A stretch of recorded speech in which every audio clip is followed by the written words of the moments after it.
Hello, welcome back to Dial P for Podcast. We're now in the second episode. We now have a title. I'm saying it out loud for maybe the first time. Dial P for Podcast.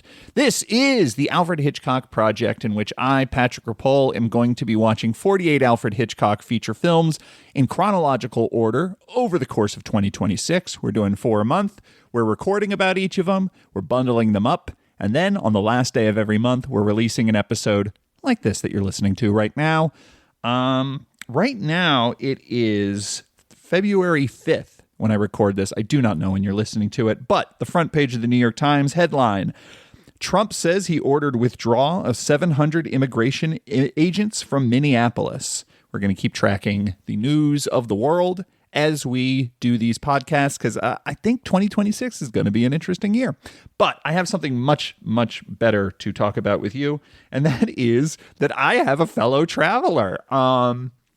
My friend Colin Suter is a Chicago film critic. He is the host of a podcast called Christmas Movies Actually, where him and his partner Carrie watch Christmas movies and now more recently holiday movies of all stripes. And have guests on to talk about them. I myself have been on several episodes talking about Christmas slasher movies, but also other kinds of films as well. Really good film critic. He, independently of me, decided that he was going to make 2026 the year where he went through all of Alfred Hitchcock's filmography. And he is not doing a series of podcasts. He is writing about them. So what you really got to do is you got to go to his Letterboxd, CD Suter. So that's a CDSOUTER is what you got to look up. That's his Letterboxd account. He is writing about all these movies. And so I really think like his work this year is going to be the perfect companion to what I'm doing here. Because it's honestly like it's more complete. There's a couple things that are different. One, he is watching everything. I have chosen 48 feature films, which is like the bulk of the Alfred Hitchcock filmography. He is watching all of them. He's watching the fragments. I think he's going to be doing even some episodes of Alfred Hitchcock Presents. So if you really want like the complete picture of the Hitchcock career, definitely follow him on Letterboxd and you'll get those updates throughout the year. Number 2, he's writing. He's not podcasting. Colin is a very good writer. I'm a bad writer. Every time I try to write, I get like every writing project I've ever had just fizzles out because I just find it so sensationally aggravating to try to put my thoughts into words in text. Instead, what I like to do is just ramble and say and swear like a sailor as I kind of stumble my way towards different points, which is what you are listening to now. That is my podcasting style. I'm a drunk who knows that he has to pick up his keys, his wallet, and his phone before he can stumble out to the liquor store to get another bottle of whiskey. But he doesn't exactly know where they are, and he's kind of stumbling around his apartment looking for them. That's how I would call my podcasting style. Colin, very sharp writer. When you read his Letterboxd reviews, they're not overly long, but they are detailed enough that you're going to get the plot, you're going to get the historical context, and you're going to get his opinions as well. So that's another important difference. The third difference that I think is actually really interesting and different from what I'm doing is Colin is doing this totally or as close to totally naive as possible. And what do I mean by that? I mean that Colin is not saying when he's writing about The Lodger, by the way, this is what he'll do later in Psycho. Colin is not saying, that staircase there, that's just like in Vertigo later.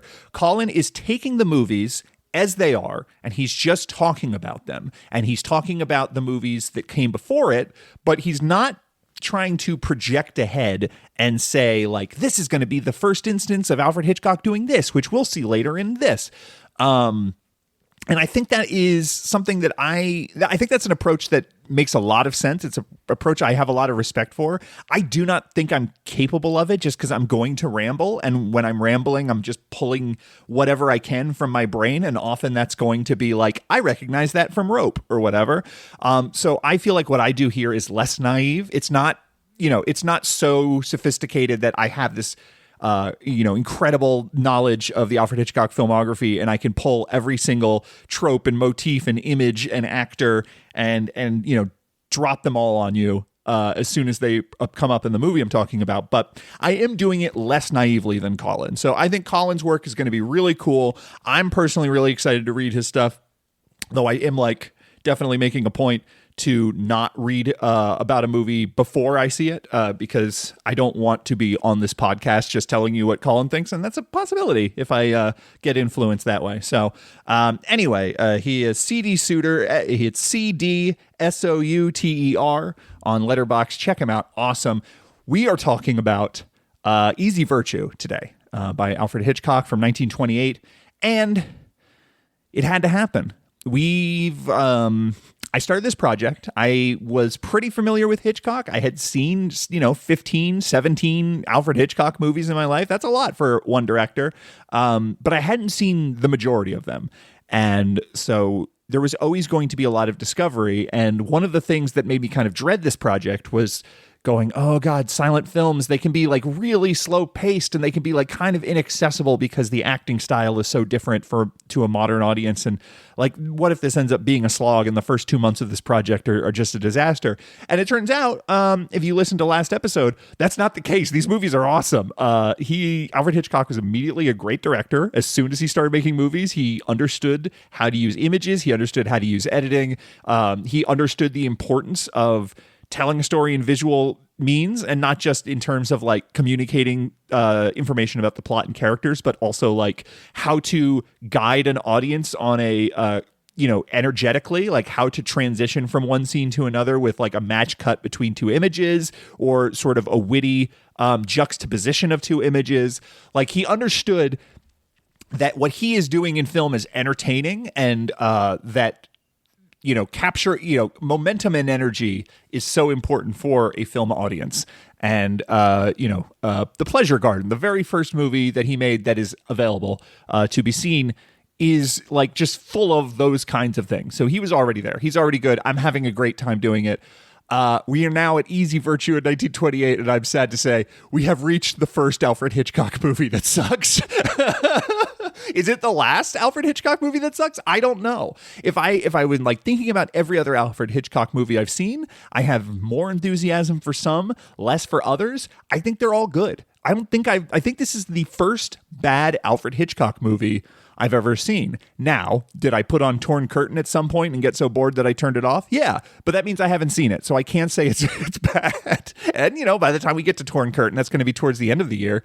Maybe I'll find out it's good. But Easy Virtue. What is Easy Virtue? It is a Noel Coward play. Noel Coward, really big playwright at the time. He in the 19 teens through the 20s, he sort of built his reputation as a playwright, as a writer of songs. Probably one of the most important English playwrights of all time. I'm not going to say he's above Shakespeare, but he's not that far below it. The thing about Noel Coward is is a playwright, so Noel Coward is interested in dialogue. A play, traditionally speaking, especially in his day, is about one setting and about a certain group of characters, and it is about how these characters move around each other within this single setting. And so you don't have the advantage of like time jumps or like edits that juxtapose two different images and get like meaning from that, or match cuts, or like the camera moving in. A play is about what the characters say and what meanings are hidden in the words they say. And Noel Coward was extremely fucking good at that. You should, if you want to jump ahead to the very great Noel Coward films, films that were made from Noel Coward's work, Brief Encounter, a contender for greatest film of all time. That is like right in the wheelhouse of like, that is a Noel Coward ass movie. He wrote the script. It captures his sensibility very well. Alfred Hitchcock in 1928, we have not yet gone far enough. I don't know when this changes. I do think that some of those later scripts really do have a lot of like wit and really good dialogue. But Alfred Hitchcock in 1928, he doesn't like dialogue. His whole modus operandi is, how can I cut out intertitles? Sometimes I don't know what the fuck is going on in an early Alfred Hitchcock movie because he cut out the intertitles. The reveal in Downhill about like, oh, she's accusing one guy of getting her pregnant, but really was the other guy, but she made the mistake. Very confusing the first time you watch it. And I had to like go back and read a synopsis to be like, oh, okay, that's what was happening in that scene. Why? Because Alfred Hitchcock decided that using dissolves and flashbacks and implying the story would be, it'd be more visual and it would be more satisfying for a film audience. And that is a very, that's the instinct that makes him Hitchcock. In these early films, that doesn't always pay off. And sometimes things happen in his movies and you don't know why. And it is because he is so scant with people actually speaking words at each other. He is 85% there in terms of exposition through pure visual means, but that other 15%, you got to kind of squint. And in this movie, there's like a scene where they're coming home from a French holiday and you see a fancy poodle on the porch of a beautiful like mansion, and then it dissolves into like a bulldog standing on a burlap sack of grain in front of some shack. And then it cuts to a train station and you go, I don't know. What do you mean? What do you mean, Alfred? Please, you have to give me more than that. He does love dogs, though. There's some good dogs in this movie. But Easy Virtue is the story of a divorcee whose last marriage ended in a kind of scandal. There was a painter an artist who was hired to paint her portrait, and her husband was a abusive drunk. And the painter said, I can take you away from all of this. I can, you don't have to be with him. He's a brute. The husband gets jealous. There is a fight. The painter kills the husband, or thinks he kills the husband, and in a fit of guilt, kills himself. Turns out the husband lived. But this movie, this is the Noel Coward play, and this is what I know because I've like read synopsis of the play. If you just watched this film, then you do not know that because you don't see the artist kill himself. Though it should be said, let me pull this up on YouTube. Here's another thing that Colin's doing that makes more sense than what I'm doing. Colin went ahead and like just bought all of the best editions, like physical media editions of all these older movies, and so he has access to the most complete version of all these films. When I was building my list, I just went on YouTube and I said, yeah, that looks like a full movie. Cool.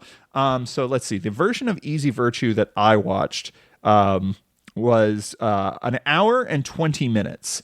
And that was, and then if I go to Wikipedia now, Easy Virtue, okay, so that is about the running time. All right, there's a couple moments in this where I thought maybe I was missing some footage, but this is perhaps the complete version that I did end up seeing because, at any rate, the artist kills himself. You don't really get that, but regardless, it's a scandal. There's a trial. Her name is smeared through the mud. It is 1928, so the public agrees that being a sexy lady and having a man, if you are sexy and married and a man admires you, then you are then you are guilty for whatever comes from that.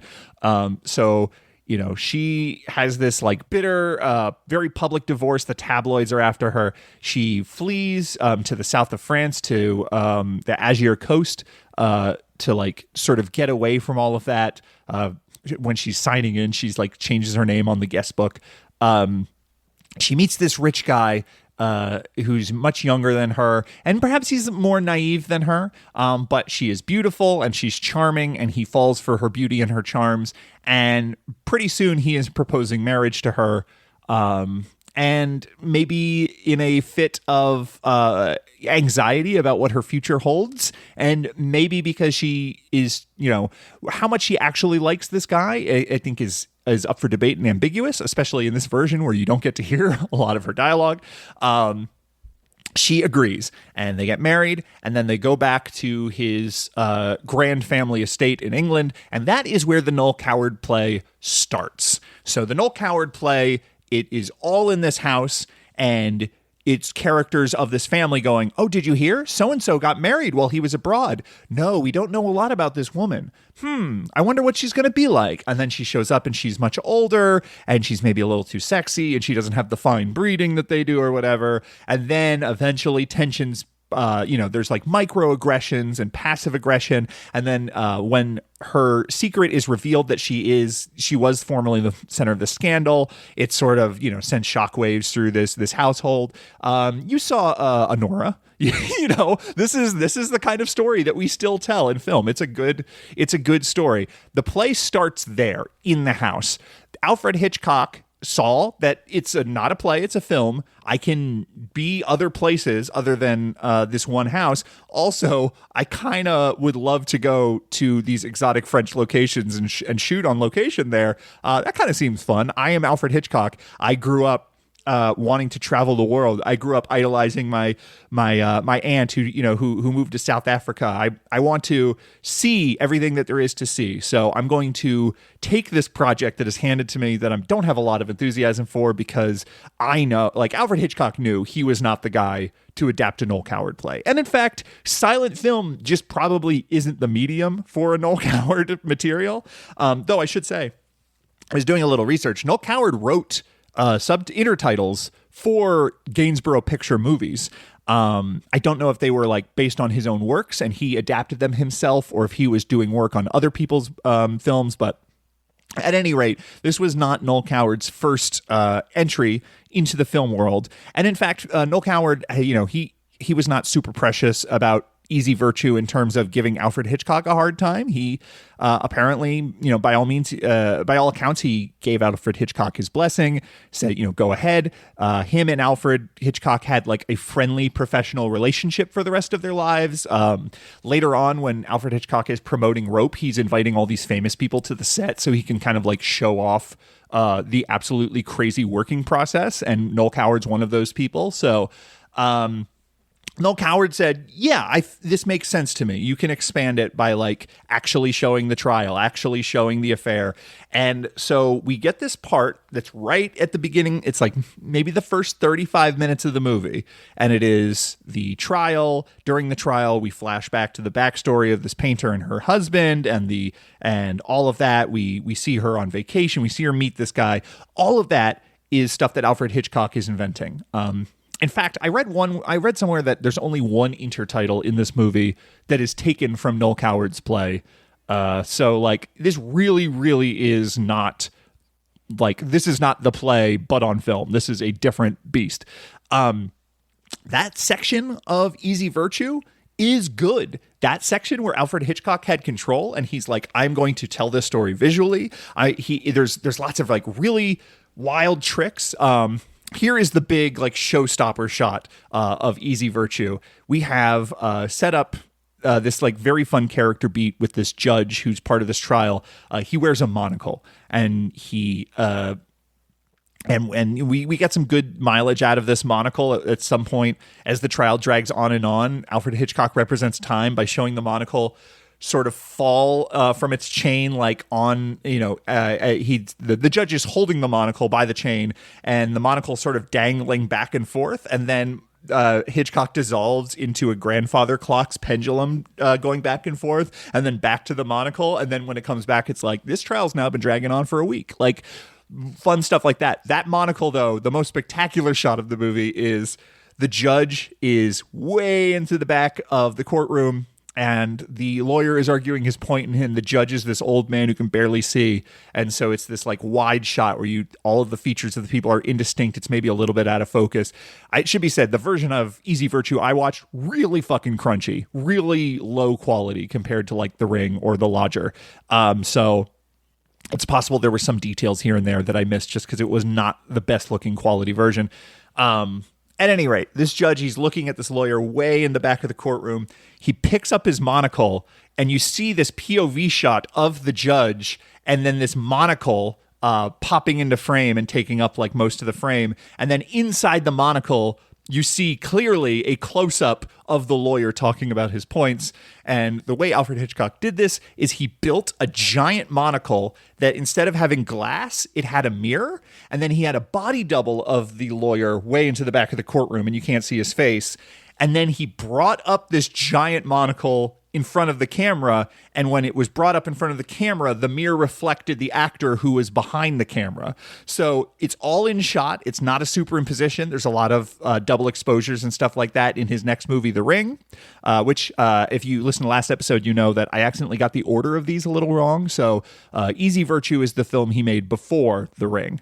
But you can see in The Ring, when I talked about The Ring, I talked about the way he would do these sort of superimpositions and double exposures as a way of like inserting a close-up into a long shot.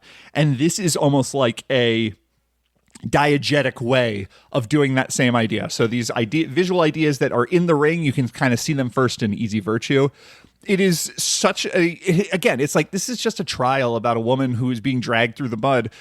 It's not like really grand material, but as like a visual trick, as a special effect, as a memorable image, it is so over the top and crazy. And it's like a movie that needs it, because as soon as this woman is married and she gets back to this guy's home, that's when the Noel Coward play starts, and Alfred Hitchcock doesn't fucking like this play. and he does nothing with it. The movie just comes to a screeching halt, and it is just this woman looking kind of uncomfortable. It is his family looking kind of snobbish. Every once in a while, there's like a good image. There's like her first dinner with this family. You get this long shot of the dining room, and the dining room is this, I don't know, like it's like they're what's the oh dear. What's the von Sternberg movie? The Scarlet Empress. Have you ever seen The Scarlet Empress? In The Scarlet Empress, all of she's this like Prussian royalty who goes to marry like Russia, and she discovers that like it's this like really wicked royal family that she's married into, and they are just this like debauched, incestual, depraved kind of royalty, and all of the environments, all the backgrounds, all the sets, everything just looks like scabs and like gangrene. Like everything just looks like rotting flesh, and it's like so over the top that you cannot believe that this family would ever live in this place. But it's, you know, it's awesome because it's cinema, so it doesn't need to be literal.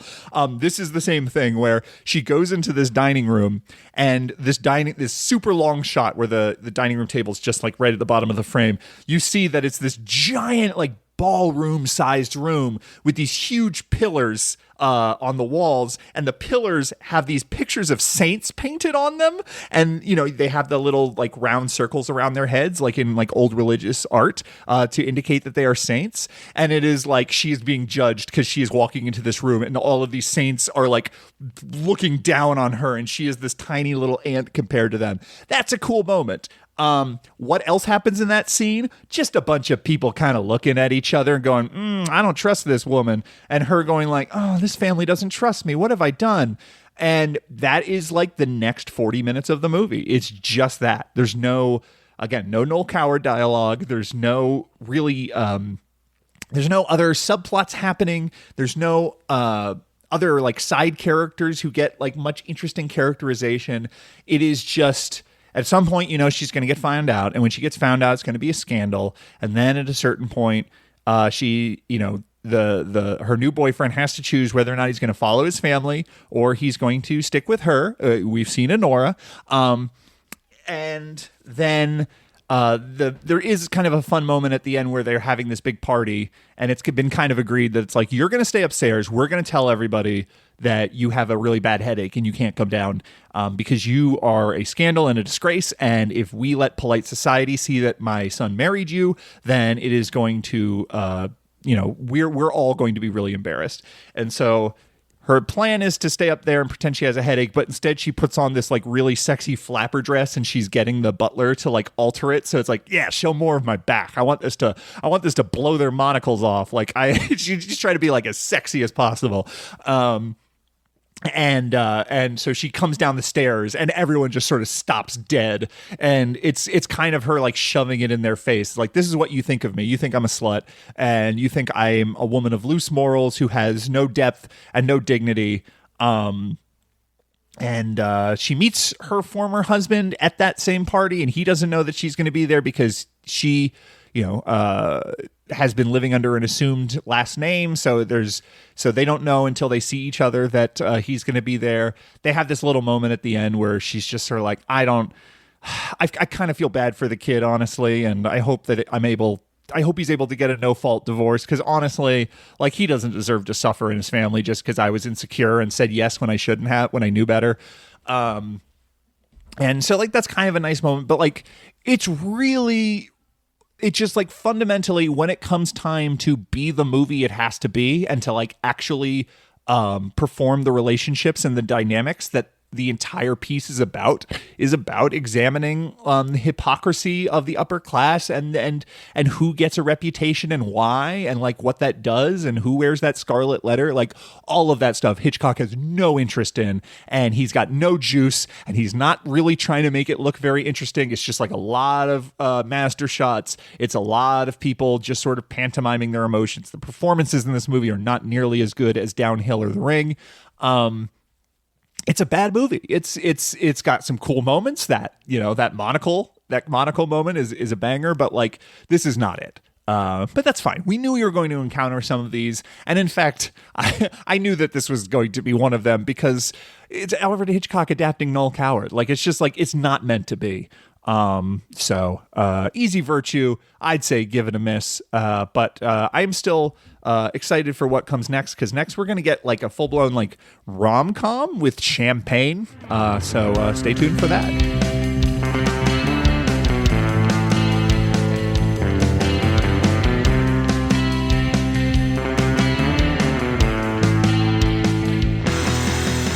All right, and we are back. It is February 16th when I am recording this. When you're listening to it, God only knows. The top headline from the New York Times today: sick detainees describe poor care at facilities run by iced contractor. And we are talking about the 1928 Alfred Hitchcock film Champagne. This is not the next film he made after Easy Virtue. There is another one in between. It's called The Farmer's Wife. The Farmer's Wife I have not seen, but I was just talking that past segment about Colin Suter. Colin Suter watched it. If you check out his letterbox, he'll give a review of it. He sent me a text as soon as he watched it, actually. He was just sort of like, I just saw a romantic comedy directed by Alfred Hitchcock, and it's kind of a hell of a thing. It is a straightforward, just like down the middle, romantic comedy-ass movie. There's a very charismatic dog, apparently, so there's that. At some point, you know, all of these Alfred Hitchcock movies, when you are a film critic, there's just so much territory that's covered by every other film critic in the filmography of Alfred Hitchcock. Like, you can't be the 47th person to talk about Vertigo and expect to find... to write a book about Vertigo, I should say. More than 47 people have talked about it, but you can't be the 47th film critic to like have a hot take on Vertigo and expect it to actually be hot. So you start mining other things. All of these silent movies at some point have had some critics say, this is secretly the most underrated Alfred Hitchcock movie. And The Farmer's Wife has some of those people. Haven't seen it, but after Farmer's Wife, his own wife, Hitchcock's own wife, Alma Hitchcock, got pregnant. And this is where she, at least at this point in his career, I do believe that she is working sort of hand in hand with him again later. But up until this point, her and Alfred have been making these movies together. She is doing continuity. She's doing assistant directing. She's helping on scripts and stuff like that. Not the case for 1928's Champagne.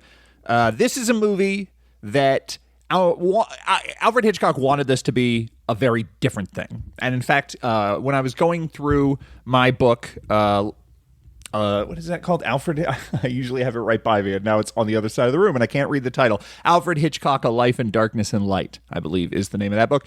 In the book, they're talking about how Hitchcock's getting very bored and frustrated and getting more ambitious, and he feels he has more to offer. There was this like symphony experimental poem film called Berlin that was just sort of like I don't know. Have you seen the opening of Manhattan, where it's just all the shots of Manhattan sent to the not Blue Danube? What's the fucking Rhapsody in Blue? That is, I think, kind of what that Berlin movie is, or maybe like Man with a Movie Camera is another good touchstone that you probably are familiar with. Alfred Hitchcock wanted to do one of those, but for London. And he did want it to have he wanted it to be like partially narrative film, partially experimental, sort of symphony exploring the city of London. He was like working on projects that were about like these like great like railroads that were going through Europe. He was, he had all these like really ambitious ideas for the kind of like epic films that he'd like to make that would really... we've talked about this. Alfred Hitchcock, very career-oriented. He's very much thinking about rising up. He is not satisfied just sort of cranking out the same, Noel Coward adaptations again and again. He wants to really become like one of the great filmmakers. And it's clear that he believes he can be, because that's, everything he does when he makes these films, even the films that he has no interest in, is... primarily about proving himself to be one of the great filmmakers. This is on the last episode I talked about this, the thing about a lot of art house films these days is you get a lot of auteurs who are really, really concerned about showing everyone that they're a great auteur, and then like actually making a movie that like survives on its own as like a great singular work is secondary. That is the Ari Aster position, or at least that's my position on Ari Aster. This is Alfred Hitchcock. So Alfred Hitchcock getting assigned all of this material that he's not particularly interested in, wanting to be able to do more, wanting to prove that he should be given all the money. Here's the thing. All the money for film, that's not in England. That's in America. Cecil B. DeMille at this point, 1928. Let's go ahead and look this up. Cecil B. DeMille, 1928. What was he doing? Oh, God. I have some sort of virus on my computer that keeps automatically changing my search engine to Yahoo, which is worthless. And then I have to go back to settings and manually change it. I do not know how to fix this because I am 80 years old. I'm a fucking grandpa. Cecil B. DeMille in 1928 was making The Godless. Okay, so that was like the end of, he had just made The King of Kings. Massive biblical epic. He was about to move into these early sound films like The Sign of the Cross, the 1934 Cleopatra, all of that. So like these are movies that are being made somewhere, but not in England. And very specifically, we talked about the film studio, British International Pictures, that courted Alfred Hitchcock, that wanted to make him sort of a cornerstone of their film production pipeline, the way that like AIP, American International Pictures, 30 years later would make Roger Corman like the sort of cornerstone of their film pipeline. And similarly, they realized that what they needed actually was just a lot of fucking product. And so all of these ambitious plans for all of these like weird experimental movies that weren't necessarily easily marketable, didn't fit into a specific niche, maybe would take more time and money, those all had to fall by the wayside because Alfred Hitchcock's contract said you got to do 4 movies a year, and it's hard to do 4 movies a year. Ask Takashi Miike, it's hard. Even in the silent era when things were moving faster, 4 movies a year is a lot. But that is where Hitchcock ended up making these movies. So instead of being able to sort of like spend time and do something that he's really passionate about, he sometimes has to settle for wherever things end up. Champagne is one of those movies. He had an idea for a movie. He said, this should be about a small town girl in France who works where they grow the grapes and they press the grapes and they make the champagne. She lives in the Champagne region of France, I suppose, because it's otherwise a sparkling wine. So she is making champagne. She decides she's had enough of this provincial life. She's going to go to the city. She's going to live life. She falls into all of this life of sin. Again, it's Alfred Hitchcock. There's a lot of just like built-in misogyny in terms of like what women should be and what women should do and how women should express themselves sexually and what is and is not proper. And so in his story, this is a story of a woman who gets caught up in the fast, loose times of the 20s, ends up paying for it in some, in some tragic way, has to go back to her hometown making champagne. And then as she's seeing those bottles of champagne going out the door, she goes, well, there goes trouble for somebody else, because she knows now that, it's not all bubbles. That was the original idea for Alfred Hitchcock's Champagne. That is not where it ended up. They wanted a comedy. So it just kind of got rewritten and rewritten. It ended up being written by Walter C. Mycroft, who I believe I've talked about in a previous episode, but I'm not necessarily able to keep all of these names in my head. He helped Hitchcock with The Ring. He is also just like a film critic who like went to bat for Alfred Hitchcock. I think he might have been the guy who was like actually...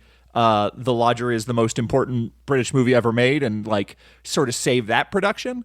I could be wrong there, because again, I just can't keep all these names straight in my head. But anyway, Walter C. Mycroft ended up basically just doing a very boilerplate screwball comedy about a like rich young playgirl who crashes her daddy's plane and hangs out with her boyfriend on a cruise ship.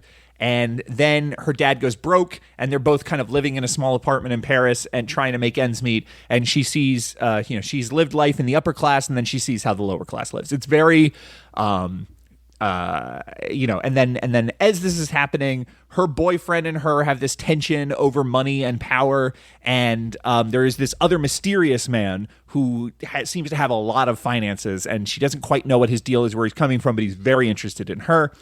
And so this comedy is about her and her boyfriend breaking up and her trying to like get a job and all of this.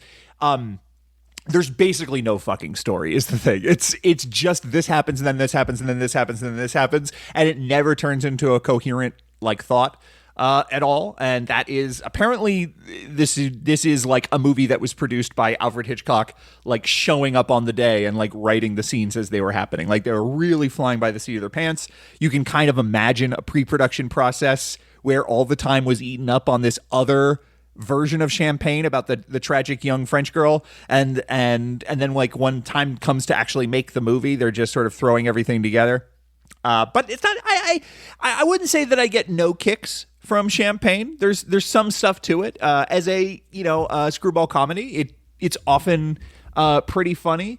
Now the lead actor is Betty Balfour. She was sort of a very big name in England. Alfred Hitchcock did not like her, but I like her. She's very charming. The camera loves her. She was called the British Mary Pickford at the time. She plays this sort of like rich heiress, and she's very charming. And none of the comedy in this movie is particularly funny, but I think she sells it well. And I think the men in her life are like stuffy enough to like work as good foils to that. The real star of this movie is the restaurant set. So at a certain point, she's living in the small apartment with her dad. She's like, I'm going to go make some money. I'm going to go, she goes out looking for work. She sees an advertisement for like models with good teeth. Like she's going to be, in a magazine ads, smiling, advertising toothpaste or something. She ends up in the wrong room, and it's like, oh no, we're looking for models with good legs because we're, advertising hosiery or whatever. And she's a little bit scandalized that they're like trying to, get her to pull up her skirt and show off her calves. But eventually she gets pointed in the direction of this like very fun, loose cabaret restaurant club environment where she is going to try to get a job. She meets the snooty maitre d', who is like the snootiest snoot who ever snooted. He's so snooty. Oh my goodness. It's like there's no nuance at all. He's not very good. But gets a job.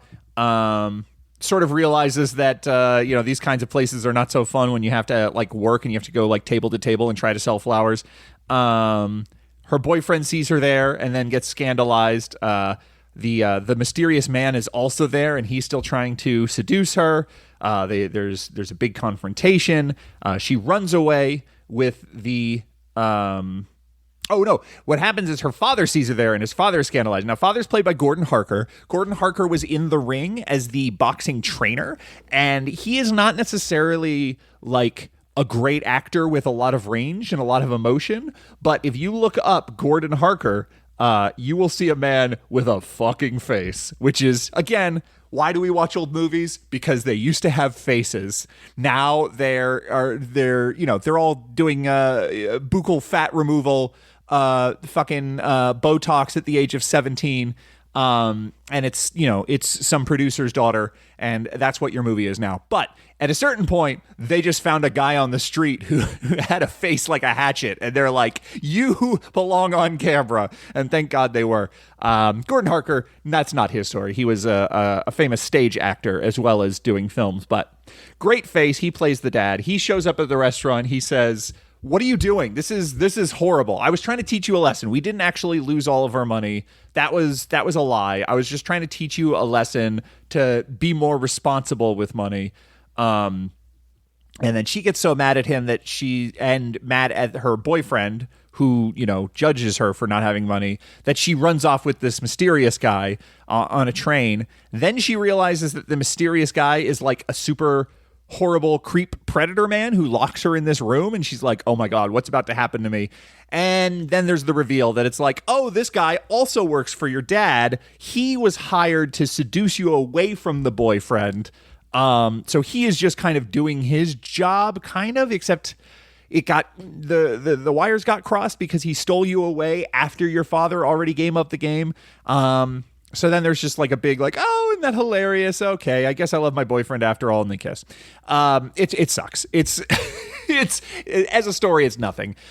Some of it is amusing, and I do in fact like Betty Balfour quite a bit, but this is one of those movies like a Downhill or an Easy Virtue that Alfred Hitchcock would talk shit about endlessly over the rest of his career. This one I think deserves it. More than Downhill. I like it a little bit better than Easy Virtue, but only a little. This is, though, again, Alfred Hitchcock more concerned with showing he's a great auteur than making a movie that like works as a whole. So once again, as we do here on Dial P for Podcast, let me just list out the weird shit that Alfred Hitchcock is doing with the camera. That's what this really is. This is welcome to Dial P for Podcast, the catalog of weird shit that Alfred Hitchcock has done with a camera. We're going chronologically, and we're just saying out loud all the weird shit he's doing. The very first moment of this movie is this like super tight close-up of the champagne glass filling up with the bubbly champagne, and it's like, it's like a Coke commercial. It's like a sweaty, like, oh yeah, that looks so good. And then the camera, the glass tips towards the camera as if like we are in the POV of someone who is drinking the glass of champagne. And then as it tips towards the camera, it goes in front of the lens, and then through the lens, we see revealed in the sort of circle of the bottom of the glass, we see this scene of a nightclub, and that's how we are sort of introduced to this sort of opening nightclub setting in this movie. And the way that Alfred Hitchcock did it was he got a lens company to build like a camera lens on the bottom of a champagne glass so that you could hold the champagne glass up to a camera, and it would look through that lens and photograph what was on the other side in focus. And every cameraman he worked with was like, that's not how cameras work. What are you talking about? What are you doing? And it turns out it worked. He's that dude. He's Alfred Hitchcock. He has a crazy idea, but there's like, he worked for an engineering firm. There's some science behind it. He wasn't an engineer, but like he saw how people solved problems like mechanically, and he took that into his work as a filmmaker. So that is just sort of like a great spectacular opening that you're like, oh, hell yeah, this is going to be a riot. And then you get to the cruise ship and everything's just kind of shot in medium shots, and you're like, oh, okay, never mind. There's a weird choice he does here where at the very beginning, the opening credits, cast is spelled like when they're listing the cast out, the actors and their character names. It's spelled CASTE, as in like the caste system, as in class. Like obviously this is a movie about class struggles and about social mobility up and down. The thing about that is this is like his fourth movie that is about that, and it's not. It's not particularly strong. It's not like Downhill. Like Downhill, we really get the full range of all of that. This is like a little too frivolous and doesn't really spend enough time on any one thing to develop that as an idea. So just like introducing cast with an E at the end is like an unearned joke, and it's like right at the beginning of the movie. So you're not even really like, it's just called Champagne. You're not like you have no context for why they would spell it this way. Or make that reference to the caste system, so just very weird. But there's just like there's lots of partying at this nightclub. The cruise ship set is a lot more minimal, but the restaurant. Okay, I interrupted myself. The real thing we do that makes this movie worth watching is this restaurant set. It is this big, huge, expansive area. And Alfred Hitchcock is commanding hundreds of extras. It is the most packed nightclub you've ever seen in your life. And every single shot that takes place in this location has all these people moving around in the background. You're getting all of this depth where you're seeing people in tables way in the back, and you're seeing the bartender, and then in front of that you're seeing people at the bar, and then there's like a pillar, that's decorated, and our character is experiencing something, and she's experiencing the tragedy of poverty, and then meanwhile all of the delights of wealth are sort of like going off in the frame around her. That's the sort of thing, like in Easy Virtue, when we see she's sitting down with this family, and then we see the pillars of the saints, like judging them. It's like that sort of thing where the environment is sort of playing ironic counterpart to the actual story. And there's this one absolutely incredible shot. And now I think I missed something, or again, it's possible this is a version I just watched on YouTube. It's possible that I have not seen the full version of Champagne, but there is a bartender making a very specific cocktail. And when she sees the cocktail being made, she gets really interested in who is getting this cocktail. And I think what is implied is that the mysterious man who she met on the cruise ship and then later sees at the restaurant again, I think that this mysterious man, by the way, the mysterious man in question, his name is Ferdinand von Alten, and he looks 100% identical to David Suchet as Poirot. So if you ever watch Agatha Christie's Poirot, which you should, it's the great, like, people watch a lot of murder shows or whatever. The only one you really need is the post-World War I, pre-World War II set English. It's on, it was on PBS here. It was on the BBC in England. Agatha Christie's Poirot that is just like really delightful and really interested in period value. And it's got David Suchet playing just a rotten little detective solving these mysteries, and with his fine mustache, and as Poirot. And Ferdinand von Alten looks exactly like David Suchet. So if you ever wanted to imagine Hercule Poirot seducing some like 19-year-old flapper, then I have the movie for you. It's Champagne from 1928. I think that there was a moment earlier in the movie where this guy on this cruise ship was drinking this cocktail, and that's why it catches her attention. But I don't remember that actually happening, so it's possible that I'm inventing something or I missed some other detail.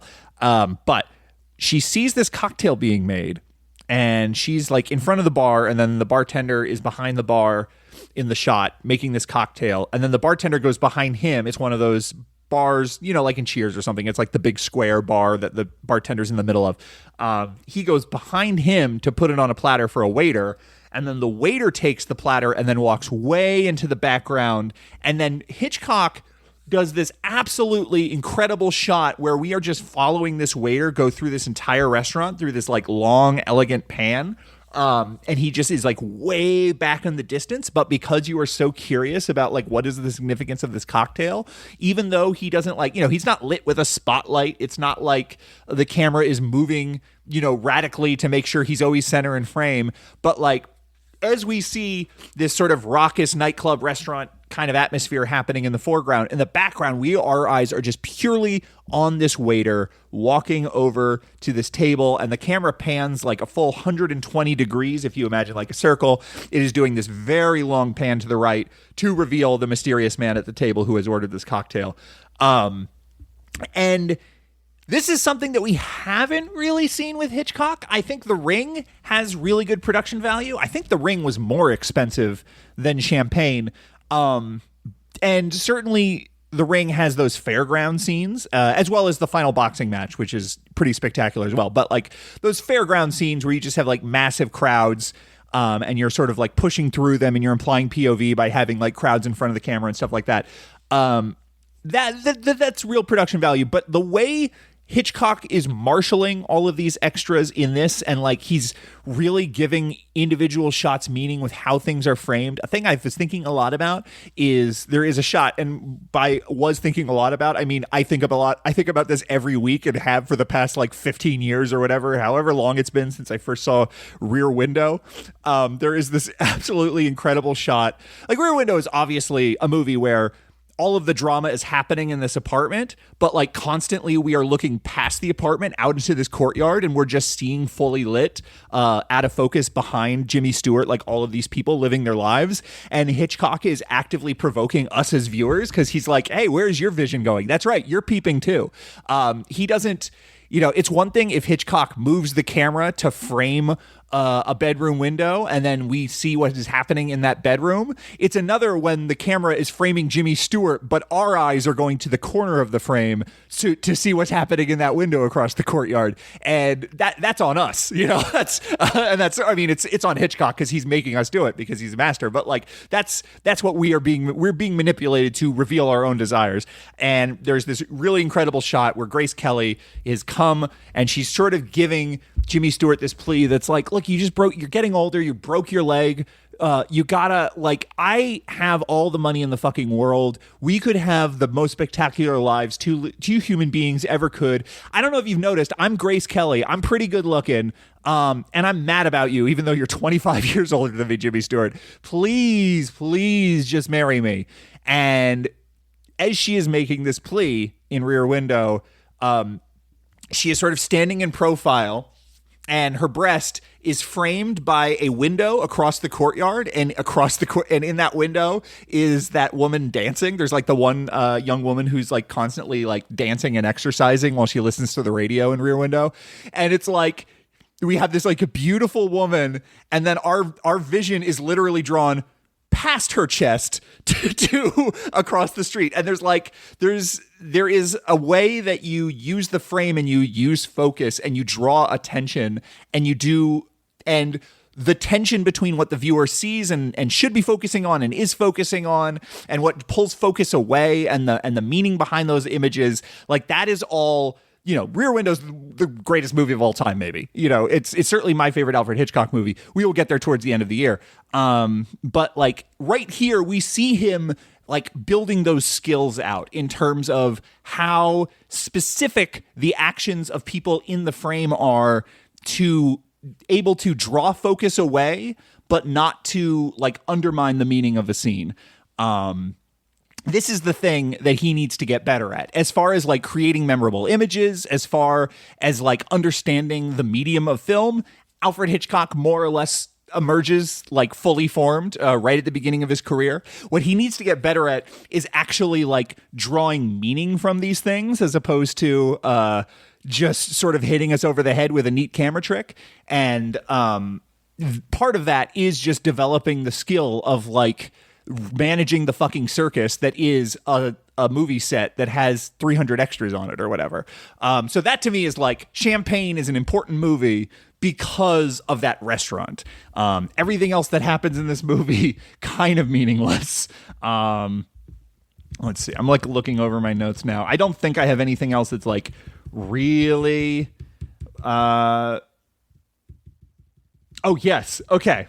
Well, there's one other thing I have to say about Champagne, and that is that, as I said before, Betty Balfour, she plays the playgirl. Her dad is the millionaire, played by Gordon Harker. Her dad does not approve of her boyfriend. And so while she is on the cruise ship, he sends her a telegram. And this telegram is incredible. The telegram says, this is all caps, by the way, no punctuation.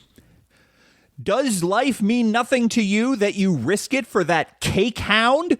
Your boulevard chic is only after my bankroll. Except in a British accent, of course. But I had to pause the movie. I had to write it down word for word, and I was fucking dying laughing.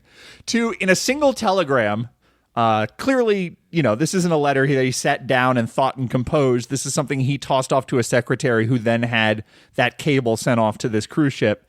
To have this telegram that has two absolutely incredible invictive phrases, cake hound and boulevard chic. Whew! Cake hound. That cake hound is only after my bankroll. Does life mean nothing to you that you risk it for that cake hound? Have you ever met a cake hound? I don't know if I've even met a cake hound, but what a series of words there. And then boulevard chic is like a dismissive way of, he's like, I have money. That guy has money, but his money isn't as valid as my money. He's a boulevard chic.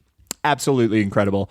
So, should you see Champagne? Probably not. You can skip this one. But I do want to put a marker here and say Alfred Hitchcock is starting to learn how to use more resources. He's not allowed to make these epics that he wants to make, but he is, in fact, still working with big crowds and doing a damn good job. And, at a certain point, we will see him basically invent the James Bond movie. You don't get to invent the James Bond movie unless you really have a grapple of like a big ass production. That is North by Northwest, by the way, if you don't know.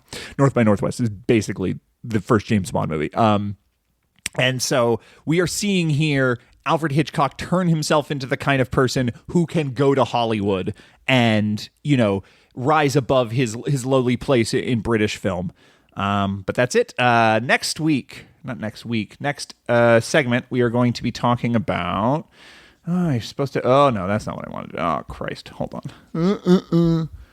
I have 5 tabs open, and I hit back on one of them, and I hit back on the wrong one, and now I don't know where I am. Okay. And then I still have this thing where it's doing Yahoo search. If you know how, it is absolutely 100% true that, Google just fucking sucks now, and they are just sort of, letting their bullshit AI corrupt... one of the most functional things the internet is good for. Yahoo's worse. Yahoo is way less helpful. The next movie we're going to be talking about is Blackmail, the first sound British film, partially sound. I can't commit because I don't, I'm doing this in my free time. I don't have an unlimited amount. I want to watch both the silent and sound versions of Blackmail. So that is my goal. For next segment, and you will find out in a couple minutes, and I will find out, in the next week as I prepare if I actually get a chance to watch both the silent and the sound versions of Blackmail. This is one of the very important movies, so I'm very excited to talk about that next time.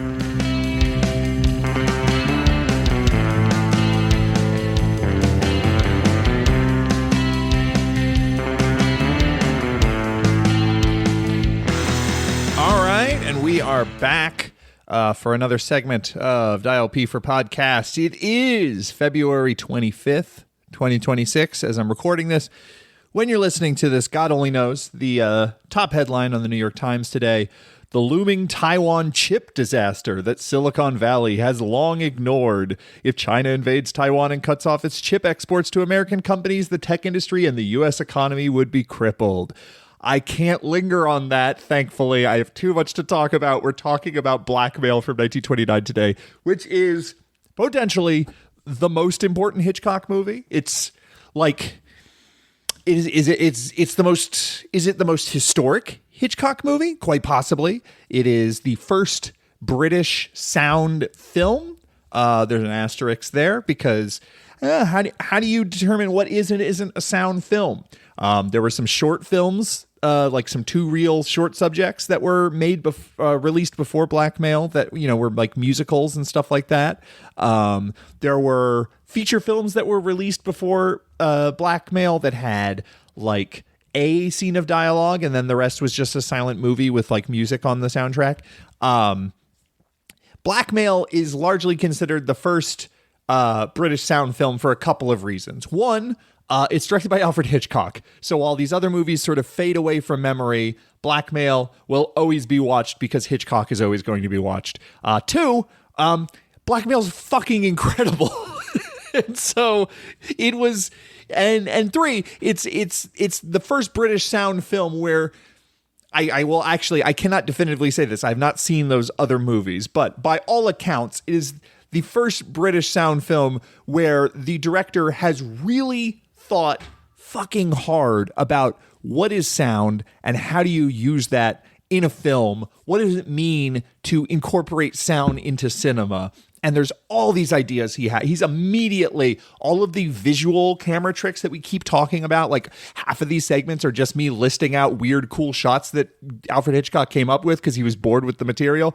This movie has like weird, cool sound design ideas that he came up with, but not because he's bored by the material, because this is, once again, this is sort of like The Lodger, where this is like one of the big ones. He spent a lot of time in pre-production, more time than usual. It is an adaptation of a play, the way that Easy Virtue is, the way that... was there another one we've talked about? There was, obviously The Lodger. But like, this is an Alfred Hitchcock movie. This is potentially the first great Alfred Hitchcock movie. I think The Lodger's up there, obviously. I think this is better. And... so, like, when you say this is the first British sound film, what you're really saying is, like, this is the movie that sort of proved that, like, sound belongs in cinema and opens up huge doors to all kinds of potential that could never have existed in the silent era. Now, if you talk to Alfred Hitchcock later in his career, he will... he will mourn the death of the silent film because Alfred Hitchcock is a guy who makes movies with images primarily, and he has seen, he was an avid cinema goer who was seeing everything, and that included the early talkie era where suddenly the potential for, cinematic expression shrunk down to what if we put two people in front of a camera and had them have a conversation. He has a lot of unkind words to say about what a lot of movies are, which is not dissimilar to what a lot of, other people, film critics, Brian De Palma has a quote about what Brian De Palma says, he never shoots coverage, because if you shoot coverage, then you're just shooting television, and if you're shooting television, then you're just making radio. That's Brian De Palma's like, if you can follow a story by listening to the words that are spoken, then the filmmaker is fucked up already, because that's radio, that's not film. Hitchcock has in later interviews when he's looking back on his career been like, well, the silence that was pure cinema, and there was something that was lost forever when sound was introduced. And that's true. There is something that was lost forever when sound was introduced. We never went back to silent films. Every once in a while, someone will make a silent film. Usually it's just like film students who find it novel and a good way to get around like limited production value. But like, no one is actually seriously making silent films anymore. Guy Madden maybe is the one. And then probably there's other like avant-garde and experimental artists that I'm less familiar with. But Guy Madden is like the one guy who's really trying to keep silent cinema alive. And his movies aren't silent. Like, they have talking in them. But he's keeping the aesthetic. He's keeping the energy of it. I'm not a Guy Madden guy, but Guy Madden is an Alfred Hitchcock guy. He made that movie, The Green Ray. Alfred Hitchcock will say this in later interviews about, oh yeah, silence was way better.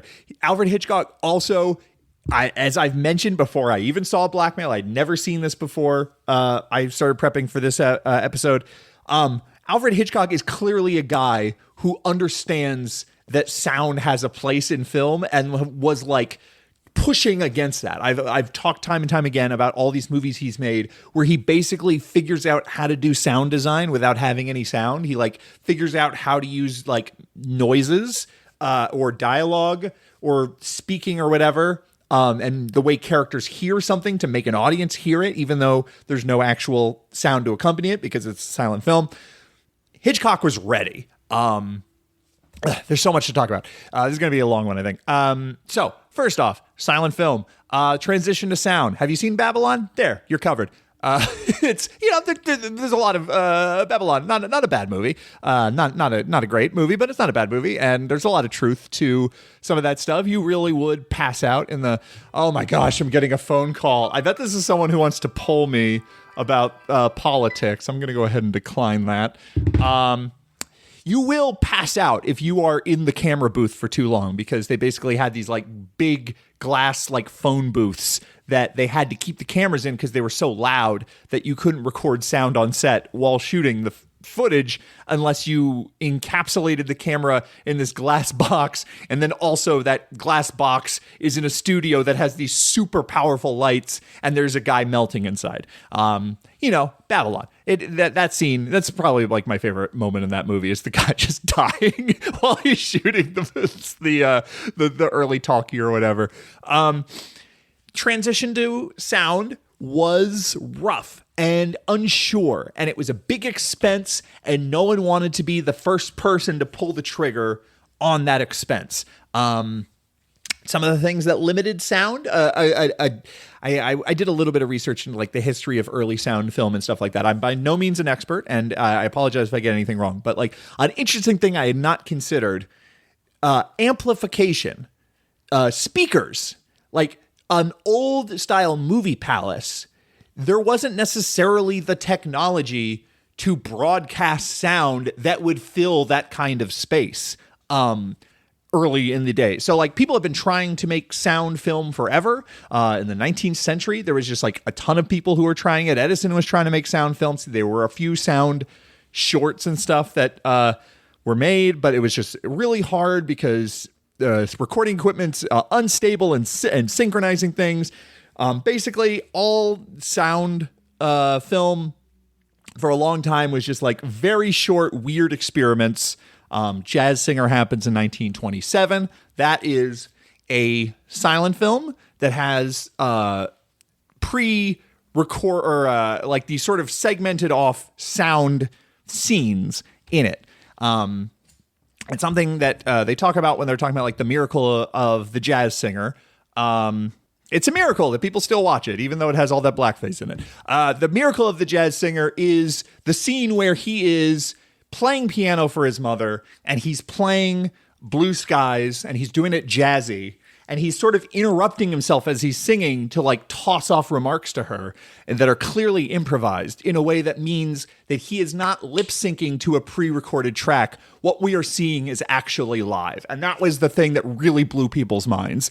It's not that someone had a recording of an opera and then someone stood in front of a camera and pretended to sing the opera and now you have a sound film. It was that we were actually capturing what was happening on set. There is a Jazz Singer reference in Blackmail. This is Alfred Hitchcock. He's not going to admit a lot of influences and stuff, but he is the cinephile director, and he is going to throw in a reference to the Jazz Singer in his sound film. There's a couple, actually. There's a tune that a character whistles at one point that is an Al Jolson number from the Jazz Singer. And then that same thing of a guy sort of having a conversation as he's playing the piano and singing, that happens in Blackmail. But it happens a lot more exciting because instead of singing to like his elderly Jewish mother, he's singing to a lady who's changing behind a screen. And we get to watch her change. We get to watch her take off her clothes. Okay, so where do I start? Sound film, America was very slow to adapt to sound film. Jazz Singer was such a sensation that everyone was like, all right, fine, we have to make sound films. England, even more reluctant, because England was a smaller market. It was more in a more financially precarious situation. We've talked earlier about like English films were not making the money that Hollywood films were making. English films were not crossing to different international markets in the same way that American films were. So it was a really tremendous expense to, you think about it, the way silent films were made, you have a stage, you have a sound stage with lights, or you're shooting outside and you're using sunlight. Either way, it's not really important what's happening outside of the frame. You'll have some musicians playing music to set the mood, and you're just kind of shooting wherever, because you don't have to worry about everyone being quiet on set. That quiet on set that you hear. There's a reason for that. Sound recording, you have to be fucking quiet. So they had to rebuild all of these sound stages and insulate them and soundproof them and stuff. It's a big expense. But British International Pictures, who they made The Ring, they made, did they make Easy Virtue? They might have made Easy Virtue as well. British International Pictures is the company that Alfred Hitchcock is in with at this point in his career. They do say, okay, we are going to commit. We are going to spend a lot of fucking money. We're going to become this British studio that delivers jazz singer quality experiences in the theater. Now they say this, but again, how long is that going to take? When will that be ready? What does it mean to be ready to make a sound film? They don't know. So Alfred Hitchcock knows that sound is coming. He knows it's coming soon. He has this movie, Blackmail, that is a silent film. In the back of his mind, he kind of thinks it's going to be a sound film. So because he's Alfred Hitchcock and he's always thinking 3 steps ahead, and specifically, he's always thinking about himself 3 steps ahead and thinking about his career and thinking about like, I am going to be the guy, which at this point he is. Blackmail is sort of the movie that he was, not that film directors were necessarily like huge celebrities, but he was among the film directors of England. He was one of the most famous, and his reputation grew and grew when he made The Ring. That was a big hit. I think one of the movies that he doesn't like very much, like it might have been an Easy Virtue or something, was a hit in spite of it not being very good. But like he was this, when The Ring came out, people were saying like it's the greatest British film ever made. He was this wonderkind, this young man. He's like 30 at this point in 1929 when he's making Blackmail. And he knows that he has to be on the vanguard of sound film. So he's making this silent film, but he's specifically in the back of his head thinking about, all right, well, how would I shoot a silent film in a way that I can add sound later? So like there are sequences in this movie where you just see the back of characters' heads as they're like walking down a hallway. And that's because then you can just add whatever dialogue you want. You don't see their mouths. There's like little tricks like that throughout. There are 2 versions of Blackmail that exist now. Because it was made as a silent film. He kind of thought it was going to be a sound film, but he did complete the film as a silent film. And then once it was completed, British International Pictures came to him and said, okay, actually, we need you to remake that as a sound film. Both exist. At the time, to just sort of jump ahead to the release, at the time, British theaters, movie theaters, there weren't a ton of them that were equipped for sound. So if you didn't live in London, if you didn't live in a major market, if you didn't live near one of these, rare theaters that actually play sound, you probably saw the silent version that came out like a couple months later. So people were declaring Blackmail, like once again, like The Ring, people were declaring it like one of the greatest British films ever made. They were largely talking about the silent version because very few people saw the sound version. Excuse me. So they come to him, they say, we want you to remake this as a sound film. And both the sound and silent films exist, and I watched them both. I think I talked about that in the last segment that I was planning on doing it. I did it. I watched them both. There are debates among, the film scholars of the world about which is better. Obviously, historically, the sound version is very important. But, the silent version, it doesn't have the awkward early talkiness of like really poor sound recording or like sometimes dialogue's mumbled in a weird way. You can't make it out. There are certain sequences that are much more visually dynamic in the silent version because he doesn't have to worry about, framing the camera so that you don't see the microphone. He can just do these like nice wide shots and have these master shots where characters are, placed throughout the frame without having to worry about getting them all individually mic'd. So there's certain parts of the silent Blackmail that are more cinematic. I am very sick.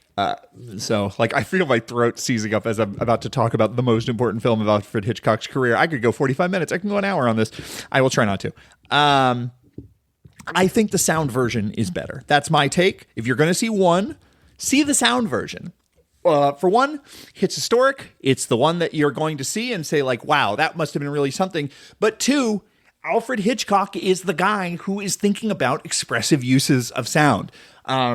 So let's dial it back. Blackmail is adapted by a Charles Bennett, adapted from a Charles Bennett play of the same name. Charles Bennett is a very important name for Alfred Hitchcock. We will come back to that later. I'm not going to be talking about Foreign Correspondent until the end of May. Jesus, this is a funny project, but Charles Bennett ends up writing a bunch of Alfred Hitchcock movies, and in fact gets nominated for an Academy Award for Foreign Correspondent in 1940. Great Foreign Correspondent. Woo. Yeah. Stick around. Wait till we get to May. That's going to be some good stuff. His play, he doesn't have anything to do with the film other than his play was adapted from it. There was I forget the name of the writer. There was a writer who was assigned to adapt Blackmail. This is the writer who he would go on to write White Zombie, which is a great early sound horror film. So that good for him, but he didn't stick around on the project. So mostly the adaptation of Blackmail from silent to sound was the work of, for the silent film as well, was the work of Alfred Hitchcock, was the work of Alma Hitchcock, his wife, who at this point was pregnant and having, I think she had just given birth when they went into production for this. So she was not on set right next to him the way she normally was, but she was still Alma Hitchcock. She still had a really great mind for cinema. She still was the person that Alfred Hitchcock trusted most when it came to breaking stories. So there was a writer by the name of Ben W. Levy. We're just talking about early horror movies that these writers directed. Ben W. Levy is responsible in part for The Old Dark House, the James Whale movie. Have Another Potato. That's probably a Ben Levy line. So good for him. And then there's another guy who's sort of hanging around, this still photographer on an early Hitchcock project that Alfred Hitchcock's like, yeah, this guy's got something. His name is Michael Powell. We can flash forward to Powell and Pressburger directing things like The Red Shoes and The Life and Death of Colonel Blimp. And Michael Powell specifically solo directed Peeping Tom, which came out the same year as Psycho. Very, very interesting that these two knew each other all the way back in the 20s. Michael Powell is this guy who had these film connections, and he had a lot of good ideas, and he wasn't afraid of Alfred Hitchcock, and he wasn't afraid to tell him what he thought, and Alfred Hitchcock liked him. So, he kept him around, and he said, all right, I'm going to send you this Charles Bennett play. Tell me what you think of it. And Michael Powell's like, yeah, it's going to make a great film, but we got to change the third act. And Alfred Hitchcock's like, I was thinking the same thing. What should we do? And Michael Powell's like, we should do a chase scene. So anyway, let's go back to what is this movie about? Blackmail is about a woman, Alice, who is dating this police detective. But she has another guy on the side that she's sort of like testing the waters with. They're not lovers yet. They haven't gone very far, but she likes him, and he has slipped her a note that's like, hey, meet me at this club at this time. She goes to the club with her boyfriend, the police detective. But then when she sees this other guy, she kind of like shrugs off her boyfriend. Is like, I don't want to go to the movies. By the way, her police detective boyfriend is like, we're going to see a movie about crime and about the Scotland Yard. And it's like a joke because this is the movie you're watching right now. He's basically describing the movie you're watching right now. He goes, I think it's going to be very amusing because they're going to get all the details wrong. So it's like a little bit of a self-deprecating, oh yeah, these crime movies, they're so ridiculous. Anyway, let's watch the most ridiculous crime movie. So she pisses off her police detective boyfriend by sort of shrugging him off. He leaves in a huff. Her other suitor comes in. They have a lovely night together. They sneak out. Her police detective sees them sneak out and goes, oh my God, she's cheating on me. They go back to his place. He is an artist. So we're already getting notes of easy virtue, the sort of love triangle between the married woman and the artist. They go up these super creepy Hitchcock stairs. We learn, she doesn't learn, but we learn that he is being blackmailed by someone. But no one in the building sees her go up with him. They have a very flirty night of teasing and testing waters and she picks up like a tutu that a model was wearing, and she's like, you think it would fit me? And he's like, I don't know, why don't you try it on? And she's like, I don't know, you're changing at your place, that's a little bit. And he's like, well, I was gonna sketch you, but I guess if you don't. And she's like, vanity kicks in, and she's like, yes, okay, I would love to be sketched by an artist. So she changes into this tutu, and there's this great moment where we see just like the corner of the screen as the artist is sort of like waiting for her to change, and he's at the piano, and we get the jazz singer moment where he's like talking with her while he's playing the piano, and you see the dress sort of flop over the side of the screen, and you're like, okay, so Hitchcock obviously is not going to just show her undressing. And then we cut to a shot that is, the frame is split by the screen, and on one side we just see her in her underwear and him playing piano, and it's this like, it's Hitchcock the voyeur, and it's specifically Hitchcock the voyeur who recognizes that you, the audience member, are the voyeur. And he's like, first, I'm going to tease you by making it look like I'm not going to show anything. And then I'm going to do a smash cut where you just see a woman in her slip and bloomers.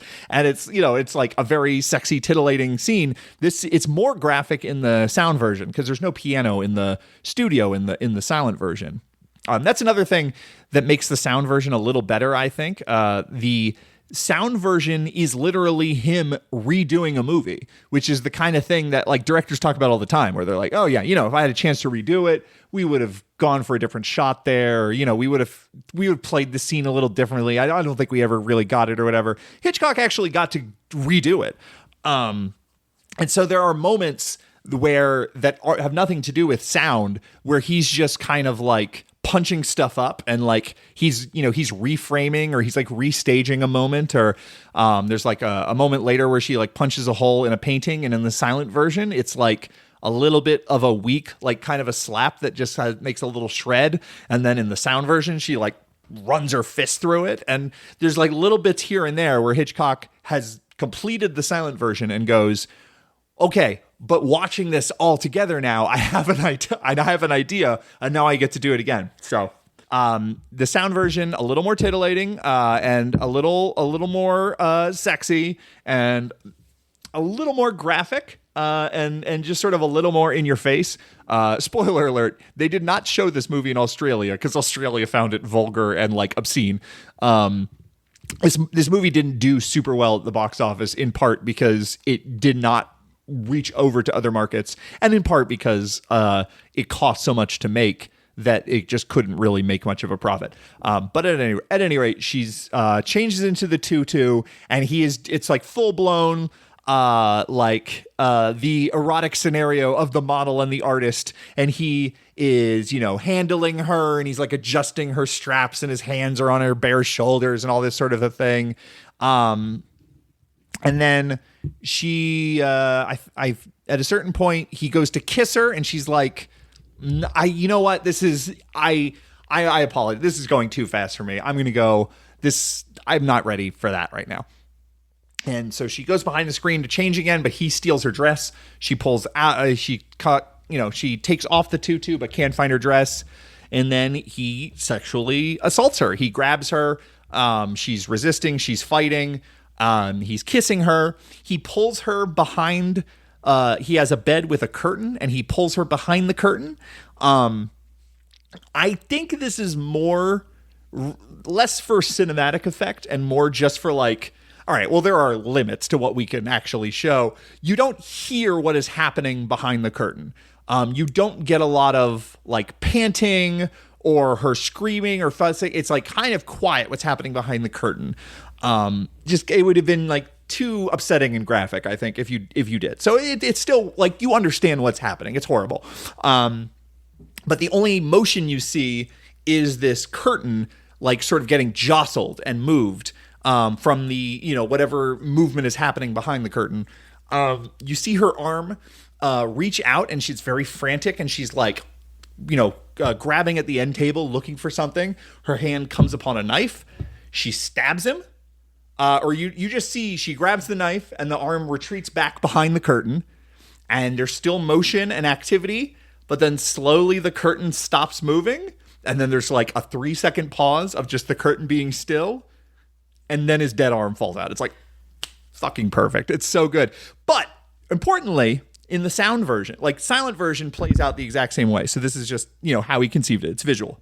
This is the thing. He didn't get too crazy. And it's like, oh, cool, sound movie. I'm going to make tons and tons and tons of dialogue. He's still Alfred Hitchcock. He still wants to tell stories and pictures.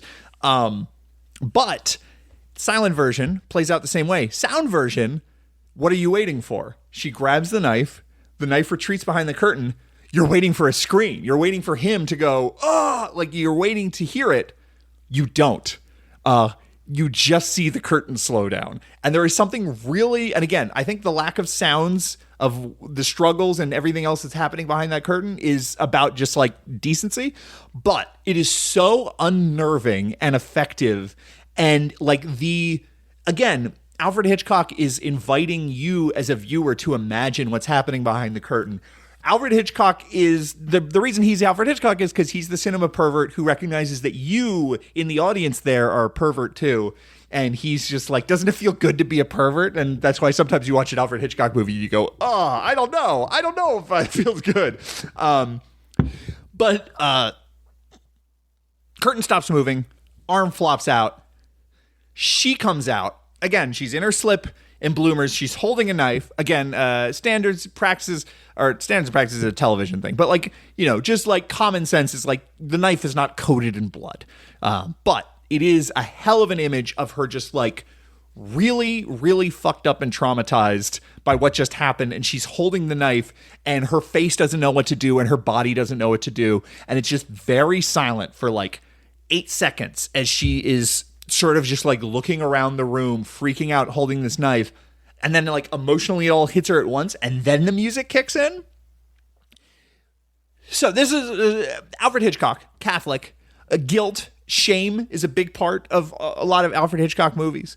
This is 1929. I don't want to give too much credit to Alfred Hitchcock in terms of like, oh my God, he like really understood rape as being like this very intensely emotional, traumatizing thing. And he's like making a movie about the PTSD that comes from being sexually assaulted and the depiction of the sort of numbness and then feeling all at once and the shake. Like it's very realistic. I think that is there. I do think he is interested in that. I think he is interested in the boiling cocktail of emotions that are happening in her right now. But I do think what he is most interested in, or at least what he finds most emotionally accessible and relatable, is her guilt of having just killed a man. And that is a very like a Catholic idea. But regardless, because of the lack of sound, the lack of dialogue, there's no moment where she has like a soliloquy about like, oh my God, what's going to happen to me? It's just all on her face. The actor is Annie Andra. Annie Andra, very, very powerful, physical performance. Now granted, Annie Andra is not quite giving the full performance that you see in the sound film, because you see Annie Andra was from I think at that point it was known as Czechoslovakia. Really intense, heavy Czech accent, which is not a problem if you're shooting a silent film, but if you're shooting a sound film, it is a problem. So again, just absolutely brilliant. Dubbing not exist. What's that? The word dubbing may not exist for all I know. How do you replace a voice?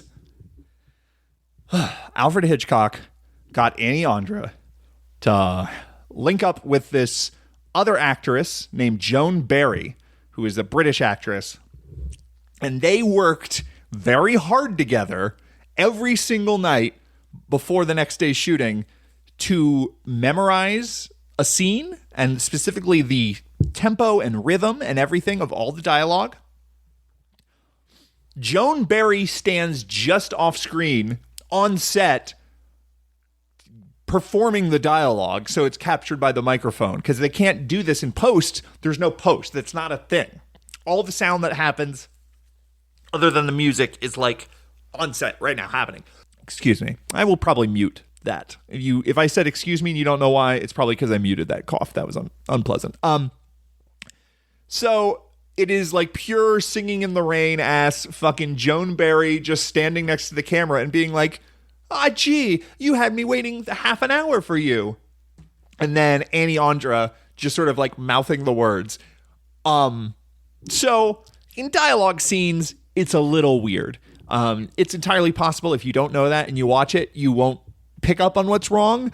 But there's something about when she speaks, it's a little weird. When she doesn't speak, like after she kills this guy. By the way, I said this.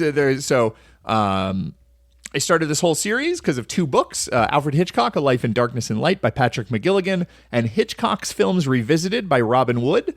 Robin Wood wrote an essay in Hitchcock's Film Revisited about blackmail, which I'll get into a little bit later. But one thing that he points out, which is absolutely true, that a trap I fell into, I believe, just previously, is that people refer to what she does as murder when it is, in fact, self-defense. And if you frame it as a murder, then you are like sort of discounting like what it means to be sexually assaulted as a woman. And that's it. So she does not commit a murder. She commits manslaughter at worst.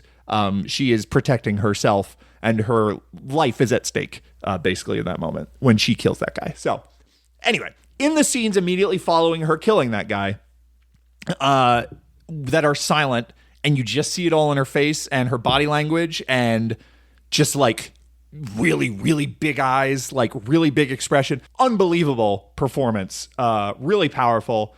So she flees. She is seen, though, because this guy is being blackmailed and his blackmailer sees her leave. Later, we find out he went up to the apartment, saw the murdered body, saw her, was already following him from before, knew who she was, and now he's going to blackmail her. Someone else knows. That is her boyfriend, the police detective, because he's first on the scene, and he finds her glove. And previously in the restaurant, in the club, he was like teasing her about her gloves. So like it sets into motion, like we know that this glove is important. And so when he finds that glove later and you get that look on his face, you're like, okay, yeah, the glove from the nightclub. Really, just elegant sort of plotting kind of stuff that Hitchcock was great about. So he knows that she's the killer and is covering it up for her. This blackmailer knows that she's the killer and is demanding, he's getting around. He doesn't really get to his demands, but he is letting them know that he knows that they are both in on it. That her police detective boyfriend has covered it up and that she killed this guy. And the scene where he is tormenting her, this is, what's this guy's name? Yeah, there we go. Donald Calthrop is the actor. He plays Tracy. Tracy is the blackmailer. Really amazing. Like there's like a certain prissiness to him that's like, is this Alfred Hitchcock's first queer-coded villain? Possibly. There is definitely a like, I'm the criminal, but I'm not a silent movie criminal with the unibrow, and I'm like, oh, blimey, I'm bad. He's like, there's just something like soft-spoken and understated about him, and he has all the time in the world, and he's going to draw this out because he just likes watching them squirm. So he's like going to wait as long as humanly possible to even like slip in his demands because he just likes tormenting people in that way. Her parents are tobacconists. They run a tobacco shop. She lives with them. There's this amazing moment where he's like walking in because he is trying to torment her and the police detective. And her father, who's behind the counter, is like, how can I help you, sir? And the guy's just like, yeah, give me the most expensive cigar in the store. The father has to like climb a ladder, go all the way to the top shelf. You can imagine it's just like covered in dust. No one ever walks in this tobacconist and buys like fine Havana cigars or whatever. But this guy is. And there's this long drawn out scene where her father has his back to him and he's like, the blackmailer is like, oh yeah, it's a shame about that murder that happened around the corner. And he's talking directly to her and the police detective boyfriend. And the father, who has his back to all of them, doesn't realize that he's talking to them. So the father's just like, yeah, I heard about it. Da, da, da. And it's like that, like I'm going to torment you in front of this guy. The layers of voyeurism and the layers of like torturous scrutiny. What he is doing is kind of mirroring what that artist was doing when he was like sort of like looming over her in the tutu and like adjusting the straps and touching her body and everything. It's like this, like, I have this power over you and I am going to exercise it at my pleasure. And my gaze upon you is causing suffering. My, like, just my eyes looking at you is like cutting into you. This is like more so even than, The Lodger. This is like the first real like kinky voyeur Hitchcock movie. Gets that most expensive cigar in the store, makes a big point of finding his matches and lighting it, and he cuts the end or whatever. I don't know anything about cigars. He lights it, he starts smoking it, he's like, oh, that's right, I almost walked off without paying. Makes a big point of like patting down all of his pockets looking for his money, and he goes, oh gee, I'm a little short. And then he just turns to the police detective and he goes, you think you could spot me for this one? And it's like, fuck. He was thinking about that all night long. He's like, oh, she works at a tobacco. She lives in a tobacco. Oh, you know what I'm going to do? I'm going to buy the most expensive cigar in the store. I'm going to make them buy it. That's going to be so fucking sick. So really amazing setup. Unfortunately, this movie is 88 minutes long. This scene happens an hour in. Part of the power of this movie is that it does not rush through the scene with the artist. Like, you really have to sit with all of the disgusting feelings of this artist slowly trying to like at a certain point he's like fixing her drink and she takes a sip and she's like, oh, it's kind of strong. Like, you see what the artist is doing immediately before she does. And the movie really it's like a 30-minute long sequence of these two. And so like part of the power of that whole night is that we see it in excruciating detail. It's not like some tossed off, like quick, like, oh, an accidental murder happened, blah, blah. Anyway, let's get to the real movie. Like, that's the meat of the movie. But we do have the Alfred Hitchcock problem that we've had for several of these movies now, where structurally speaking, not enough happens. There's just like too few story beats. And the blackmailer basically, he threatens them. And then we immediately cut to the landlady being like, oh yeah, I saw the blackmailer in the guy's apartment. I think he's probably the killer. And then the police detective hears about it and then sets up a meeting with the blackmailer and goes, hey, guess what? You were found at the scene of the crime. We're going to frame you for the murder. Now, Alice, the woman, is really upset by this because she has tremendous guilt about what she's done. It was in self-defense, but she still ended a life, and that's going to take a toll on you, even if it was justified. And she doesn't want to frame another man for this murder and then live with that shame. Like, she's kind of nearing the point where she's like, actually, I should just turn myself in. And that'll solve the blackmailer problem as well, because, once I'm in jail, he can't blackmail me. But the police detective is like, no, shut up. Men are talking. And so it's the blackmailer and the police detective both sort of having a debate about what she should do about the act of self-defense she committed when she killed this guy. And the really incredible thing about this movie, the thing that makes it like the next notch up, and it's not just like a taut thriller from cinema master Alfred Hitchcock, the thing that makes it like a really icky Alfred Hitchcock movie is it is so ambivalent about like who's the, like, when the movie ends, spoiler alert, blackmailer sees that the jig is up, sees the cops coming, he goes on the run. There's a spectacular chase through the British Museum. This is all Michael Powell's idea. If you ask Michael Powell, Hitchcock never confirmed that, but I don't know, I believe him. He's chased all through the British Museum, all of those same little special effects that we used in The Ring to make the Royal Albert Hall look full of spectators. That's what they used to shoot in the British Museum, which is just sort of like them running around on a soundstage, and then they comp in the photographs of the British Museum. He falls to his death, dies.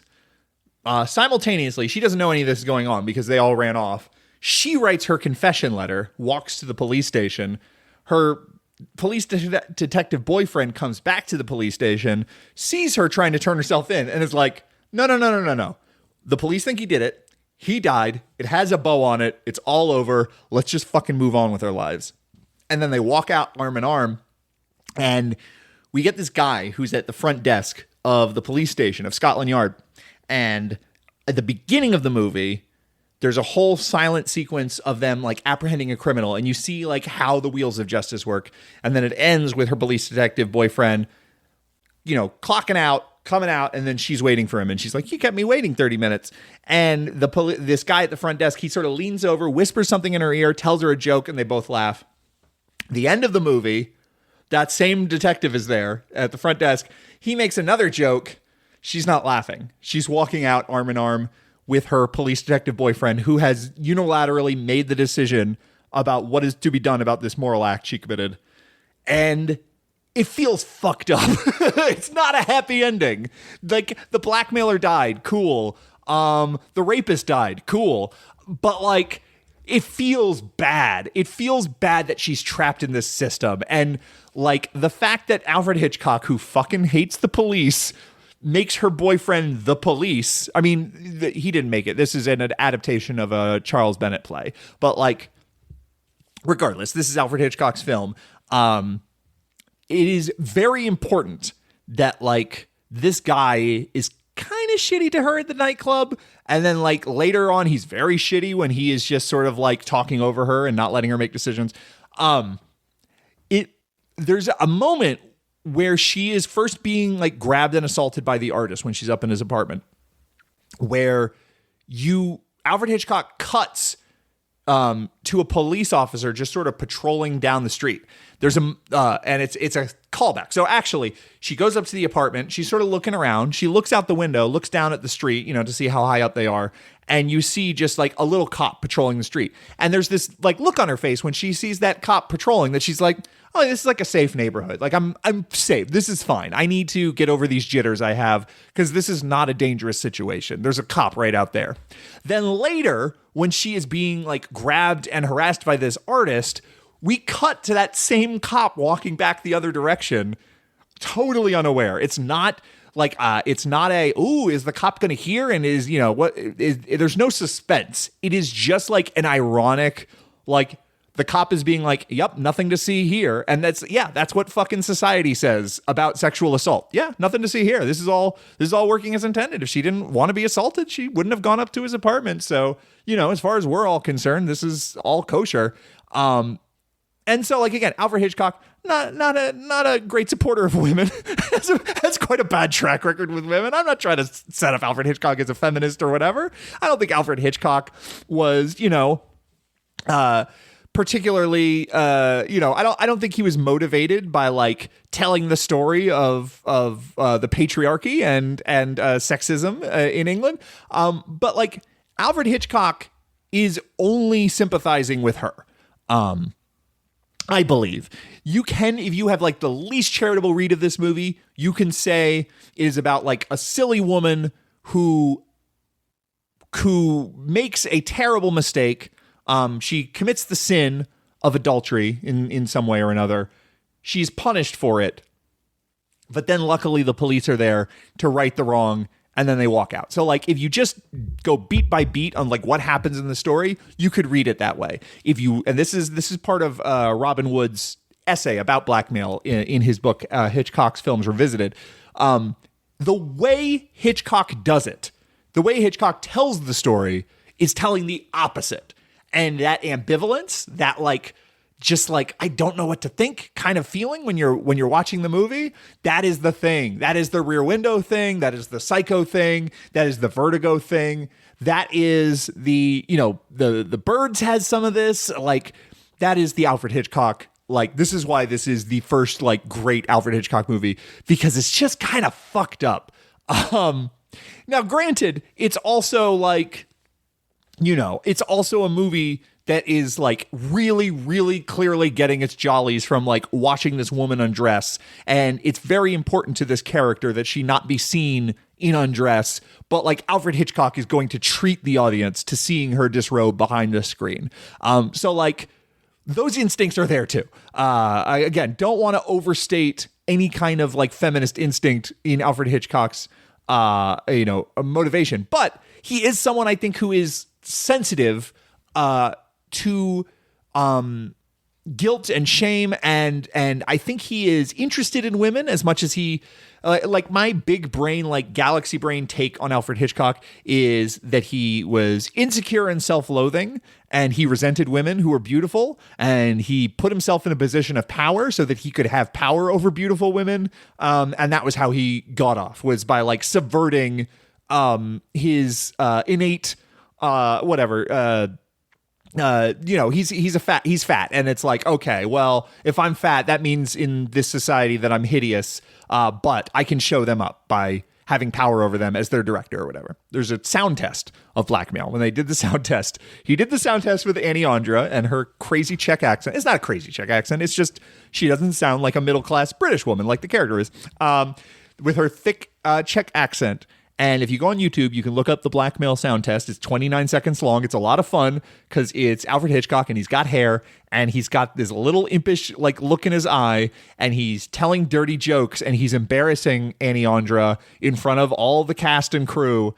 And she's like laughing, but she's also like blushing and turning away. And he makes a dirty joke, like a really dirty joke that you would never put in a movie in 1929, but it's just a screen test. So, he makes a dirty joke. I don't remember I can't recite it to you, but it has something to do with semen. Like it's a pretty dirty joke.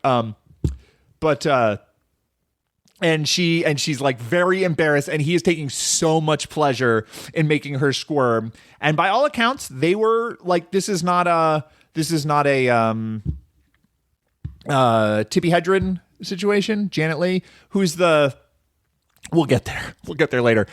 They were friends. Whenever he went to, she lived in Germany, and like for the rest of his life, when he was in Germany, he would like pay her a visit and they'd go get lunch and stuff like that. So like they were friends. I don't want to overstate that like Alfred Hitchcock was, this like horrible predator who abused and mistreated her, though. It's one of these things. I'm reading a biography, right? And a biography is not an essay about sexual power dynamics in the film industry. It is the story of a life. And Patrick McGilligan is not shying away from who Alfred Hitchcock is, but there are parts of it, there are things that there are like anecdotes he tosses off that I'm like, I would like more time on this. You dropped that like it was nothing. It turns out, so he does have a story about Alfred Hitchcock basically in doing the scene where she steps out from behind the curtain and she's like shocked and traumatized, that he like just ran Annie Andra through her paces again and again and again until she was basically in tears on set in order to get the performance he wanted. So like that bullshit, that like classic William Friedkin on the set of Exorcist bullshit. Yeah, that's here too. But she apparently did not have such hard feelings about it that like, she never talked to him again. They were friendly by all accounts. So at any rate, that is my Alfred Hitchcock theory of who he is. And that sound test in 29 seconds, it's like perfectly encapsulates like who he is and what he gets off on. Blackmail also perfectly encapsulates who he is, what he gets off on. There's so much to talk about. I'm going so long on this, but like, they run through the British Museum. This is a Hitchcock thing. We're going to see a lot of this later of like national monuments or like big spectacular set pieces and really interesting locales. Michael Powell maybe invented that. Maybe the reason North by Northwest ends at Mount Rushmore is because of Michael Powell. Possibly. I don't know. Anything else to say about Blackmail? So much else to say about Blackmail. You have to see it. You got to see it. It's really one of the great Alfred Hitchcock movies. Better than The Lodger. Even if I think people talk about it less than The Lodger. It's just so. I want to talk about two quick moments. One really incredible example of like how the sound version is better than the silent version. This has nothing to do with sound design, but there's the scene where after she decides that she is going to sort of cover up that she was ever in this artist's apartment and leave and just like not cop to the murder, she's walking the streets and she is like clearly fucked up by the experience she had. And in the silent version, we're just sort of like holding on her face as she's walking down the sidewalk, and these like anonymous bodies are walking left and right past her and behind her, and she's sort of like lost in this crowd who don't see what's happening. You know, it's like it increases the tragedy that it's happening in public and no one notices. In the sound version, Hitchcock takes this one more expressionistic step further. This is like the German touch that drove some film critics nuts. In the sound version, he does double exposure. So not only is it the same silent movie shot of her walking down the sidewalk, you also get these like ghostly images of people around her, like she's literally like in the land of the dead or something. Like you know, in like Lord of the Rings, Frodo puts on the ring and then he enters that weird fucked up other space where everything's all warbly and stuff. Like she's kind of there, which is a fascinating way to depict her mental state. Another thing I want to talk about is, again, sound. Very important. This part blew my mind.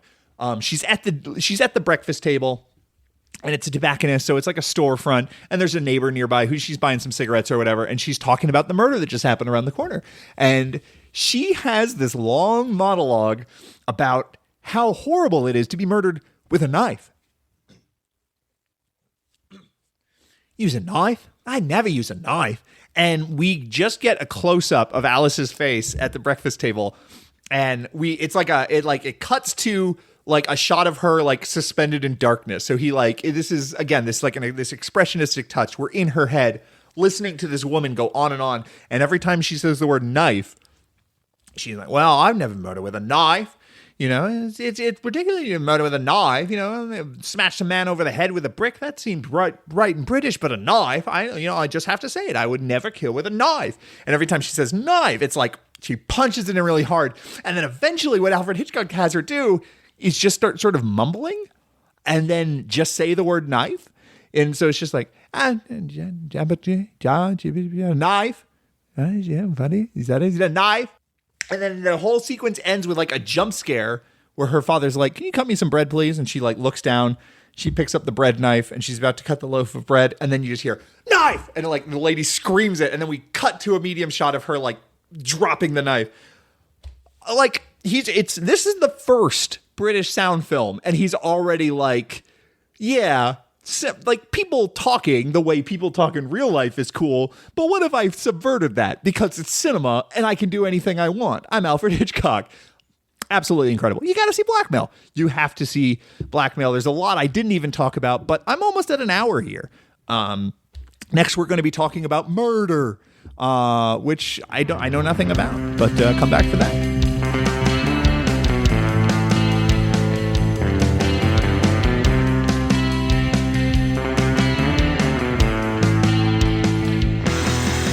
All right, welcome back to the final segment of this episode of Dial P for Podcast. It is February 26, 2026, as I'm recording this. When you're listening to this, God only knows. But the top headline on the New York Times today, Epstein files are missing records about woman who made claim against Trump. And we are going to be talking about the 1930 film Murder. Or, no, actually, I mispronounced that. It's called Murder!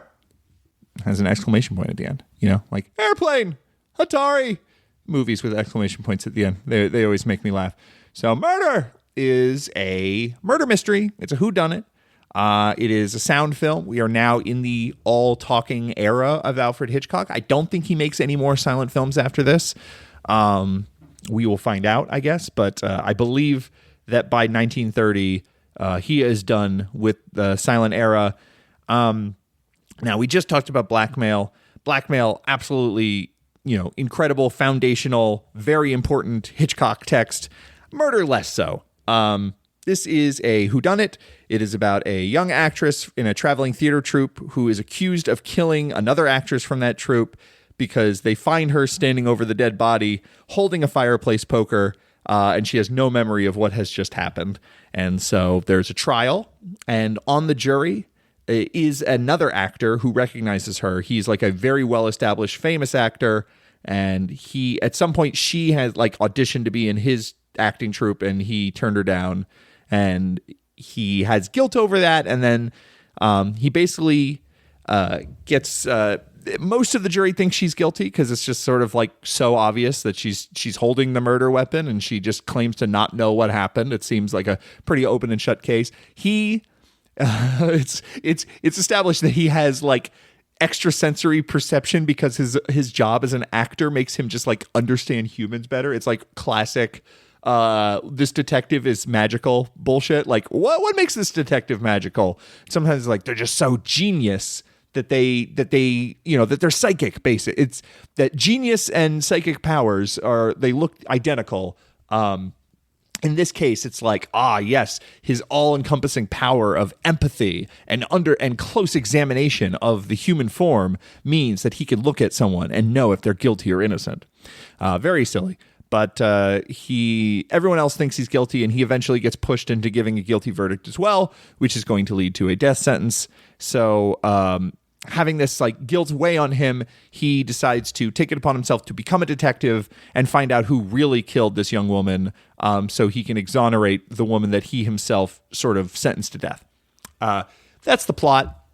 It's a whodunit, right? So we don't know who killed her until the final act. That is not the Alfred Hitchcock way. He made very few of these kinds of Agatha Christie, murder mystery types.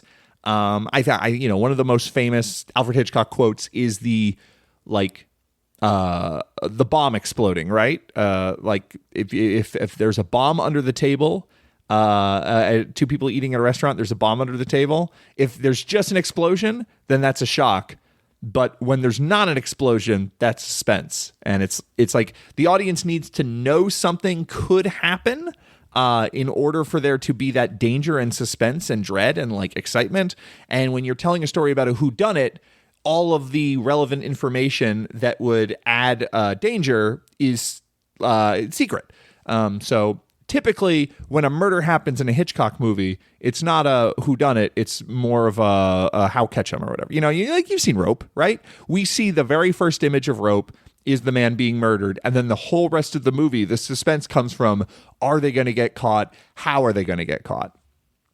This is not that.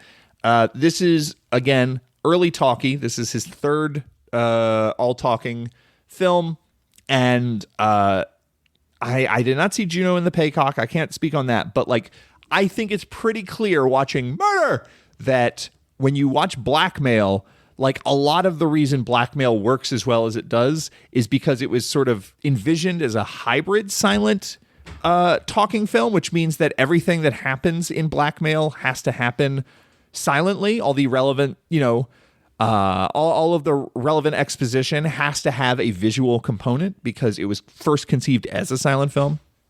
But when you get to this era, or when you get to 1930, you now have a movie that's conceived as an all-talking movie, and there's just so much dialogue. And I think a lot of Alfred Hitchcock movies have great scripts and a lot of great dialogue. This is not something that he struggles with later in his career.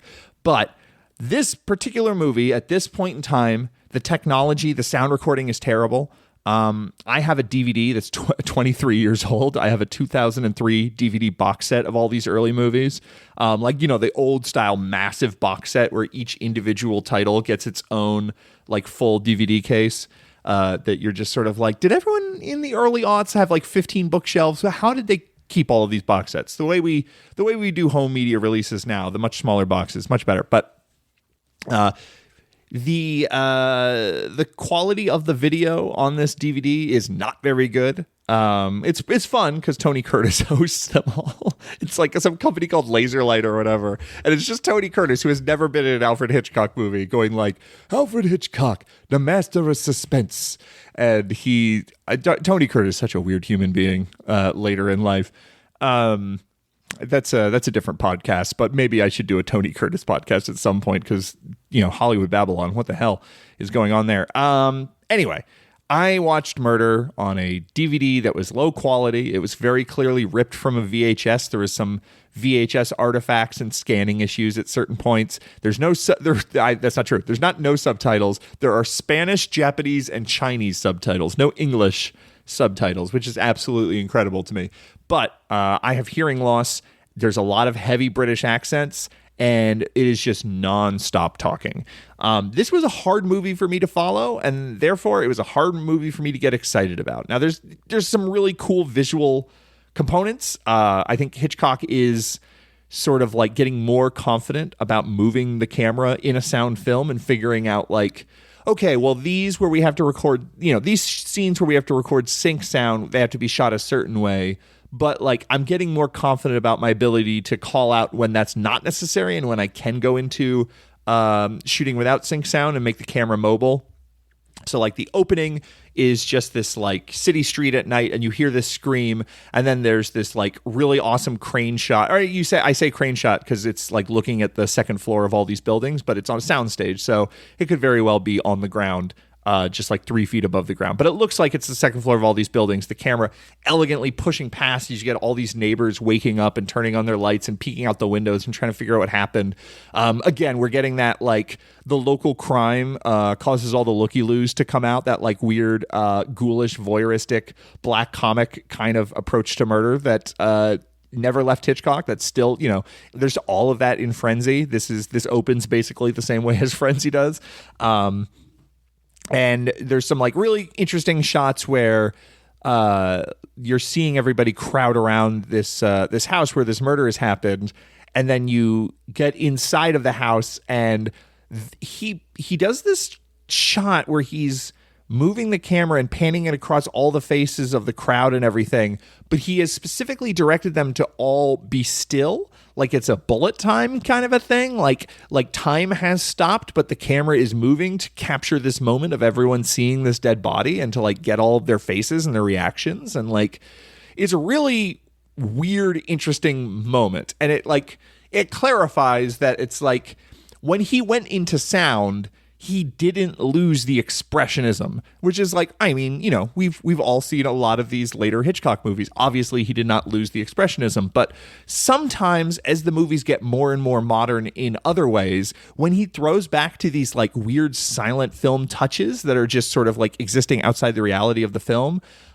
they can be kind of jarring or baffling or at the very least very interesting. I'm thinking about like the sequence in The Birds when the birds like cause all the fires because like they're attacking the guy at the gas station and all of that, and she's in the phone booth witnessing everything. There's this sequence of shots where she is perfectly still, looking to the left, looking up, and then looking to the right during this like little montage sequence, and it is very clear that she is just sort of like holding in place to be like, it's not a still photograph. It is her trying to remain as motionless as possible to sort of express the like horror of being frozen in time in this one terrible moment. That's what he's doing here. So even though this is like a talky ass picture, which is just a bunch of people having long conversations and long scenes, he is still inserting these little silent film touches. It's not an interesting mystery. And I should say, I have zero taste for early 30s mystery movies. This is just a thing with me. I like film noir. I like gangster films, crime films from the 30s. I like plenty of those. But mystery movies in the 30s, where so much of the exposition has to just be these long sort of drawing room dialogue scenes, I can't stand them. There's a Kino Lorber Blu-ray box set of Mr. Wong movies. Mr. Wong was a character that Boris Karloff played, I think for Republic Pictures, might have been Monogram, but it was like one of the classic like yellow-faced detective roles that like Warner Orland was obviously Charlie Chan, the most famous of those.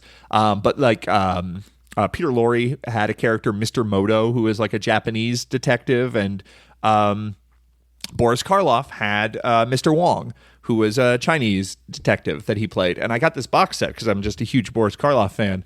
And I was like, all right, this is not normally my thing, but I'm really going to like sit down and try to get myself invested in these mysteries. I'm really going to watch these movies with an open heart and try to see what a 1931 audience would find interesting about, Final Warning. Is Final Warning one of the Mr. Wong movies? I can't recall. That might be a Mr. Moto. At any rate, I hated them. I can't stand them. I still have the Blu-ray box set. I don't know if I'm going to keep it. I am a Boris Karloff guy, but goddamn, those movies are so boring. This movie's kind of boring to me.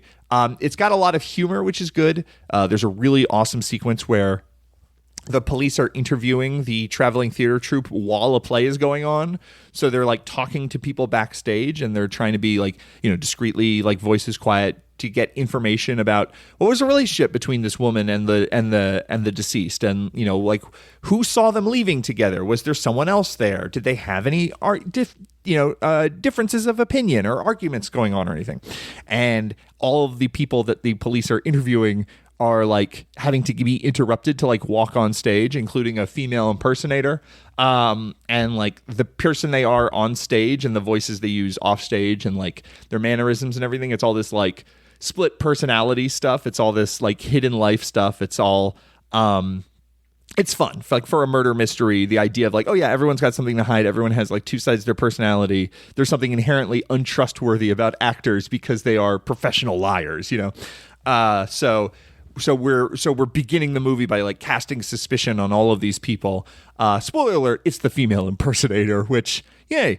Do we know another Alfred Hitchcock movie where a man dresses as a woman to commit a murder and it throws people off the scent?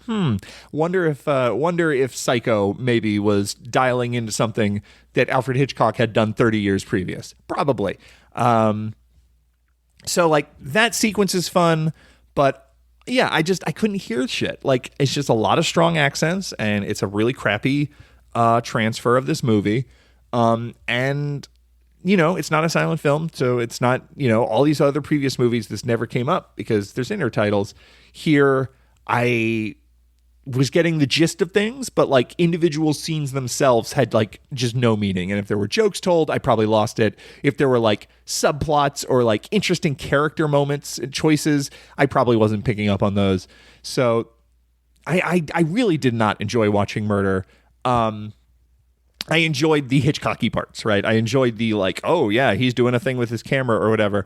The climax of this movie is absolutely fantastic and insane. It is the female impersonator who is not just a female impersonator in stage plays, but also a trapeze artist, is up on the high wire, and he is swinging back and forth on the flying trapeze at this circus, but he has already been cornered. There's like a Hamlet sort of they call it out specifically within the script. They're like, hey, have you ever seen Hamlet? I think we should do that, which is like, I'm going to write a play that is the events of the murder, and I'm going to invite this guy in to audition for us.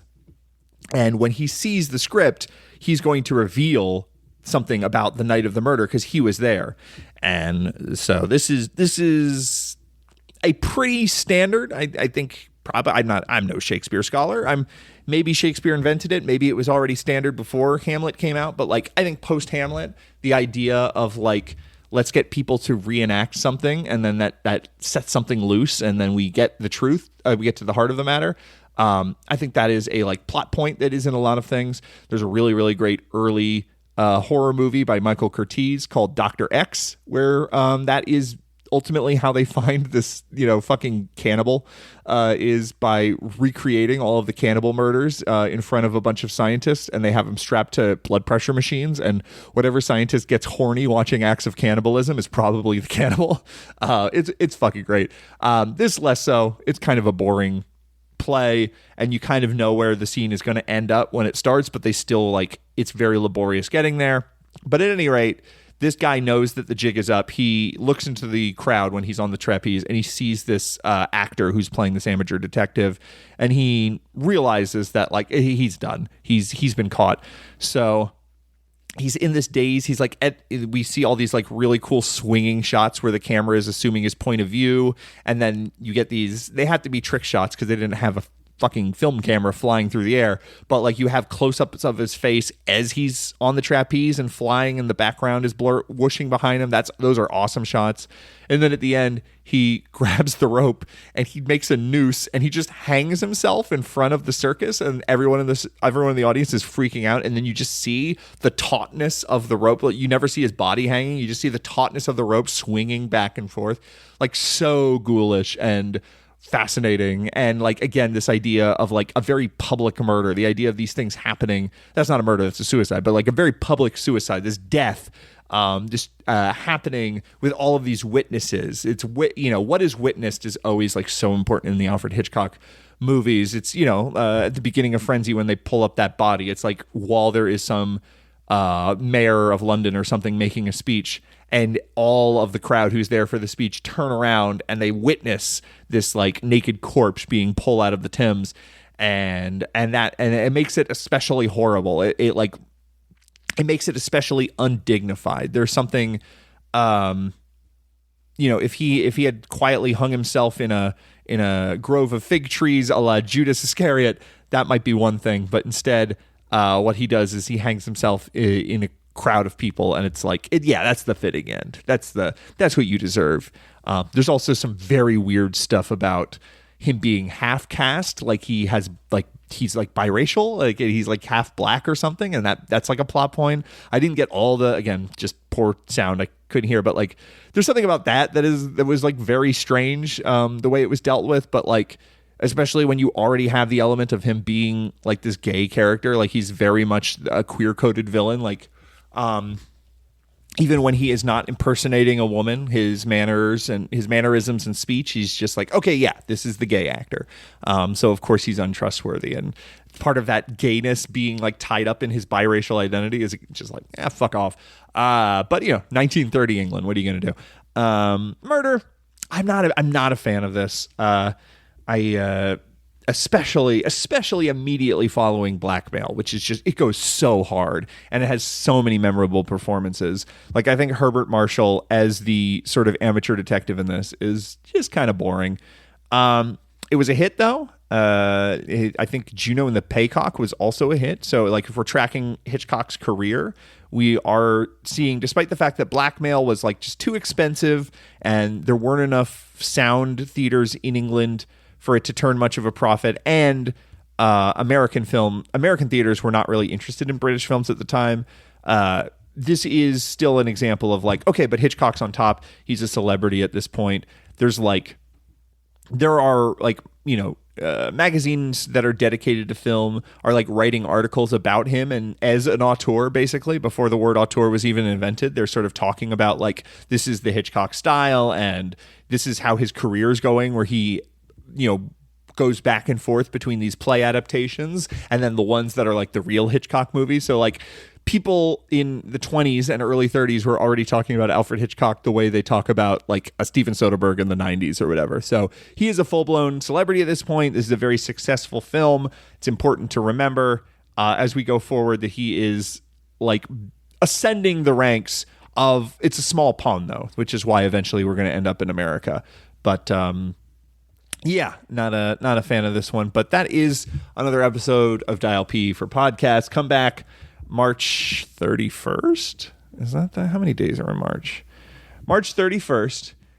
In March, we're going to be talking about The Skin Game. We're going to be talking about Rich and Strange. We're going to be talking about 17, which are 3 Hitchcock movies I've never heard anyone talk about. So those aren't necessarily going to get you too excited. But then we are jumping to 1934's The Man Who Knew Too Much. So next month's episode of Dial P for podcast is where we're really getting to like, hell yeah, this is Hitchcock, sound era Hitchcock, like coming fully formed. Man Who Knew Too Much is a fucking banger, and I'm excited to see what those other movies are like. But yeah, until next time, I have no sign off, so bye.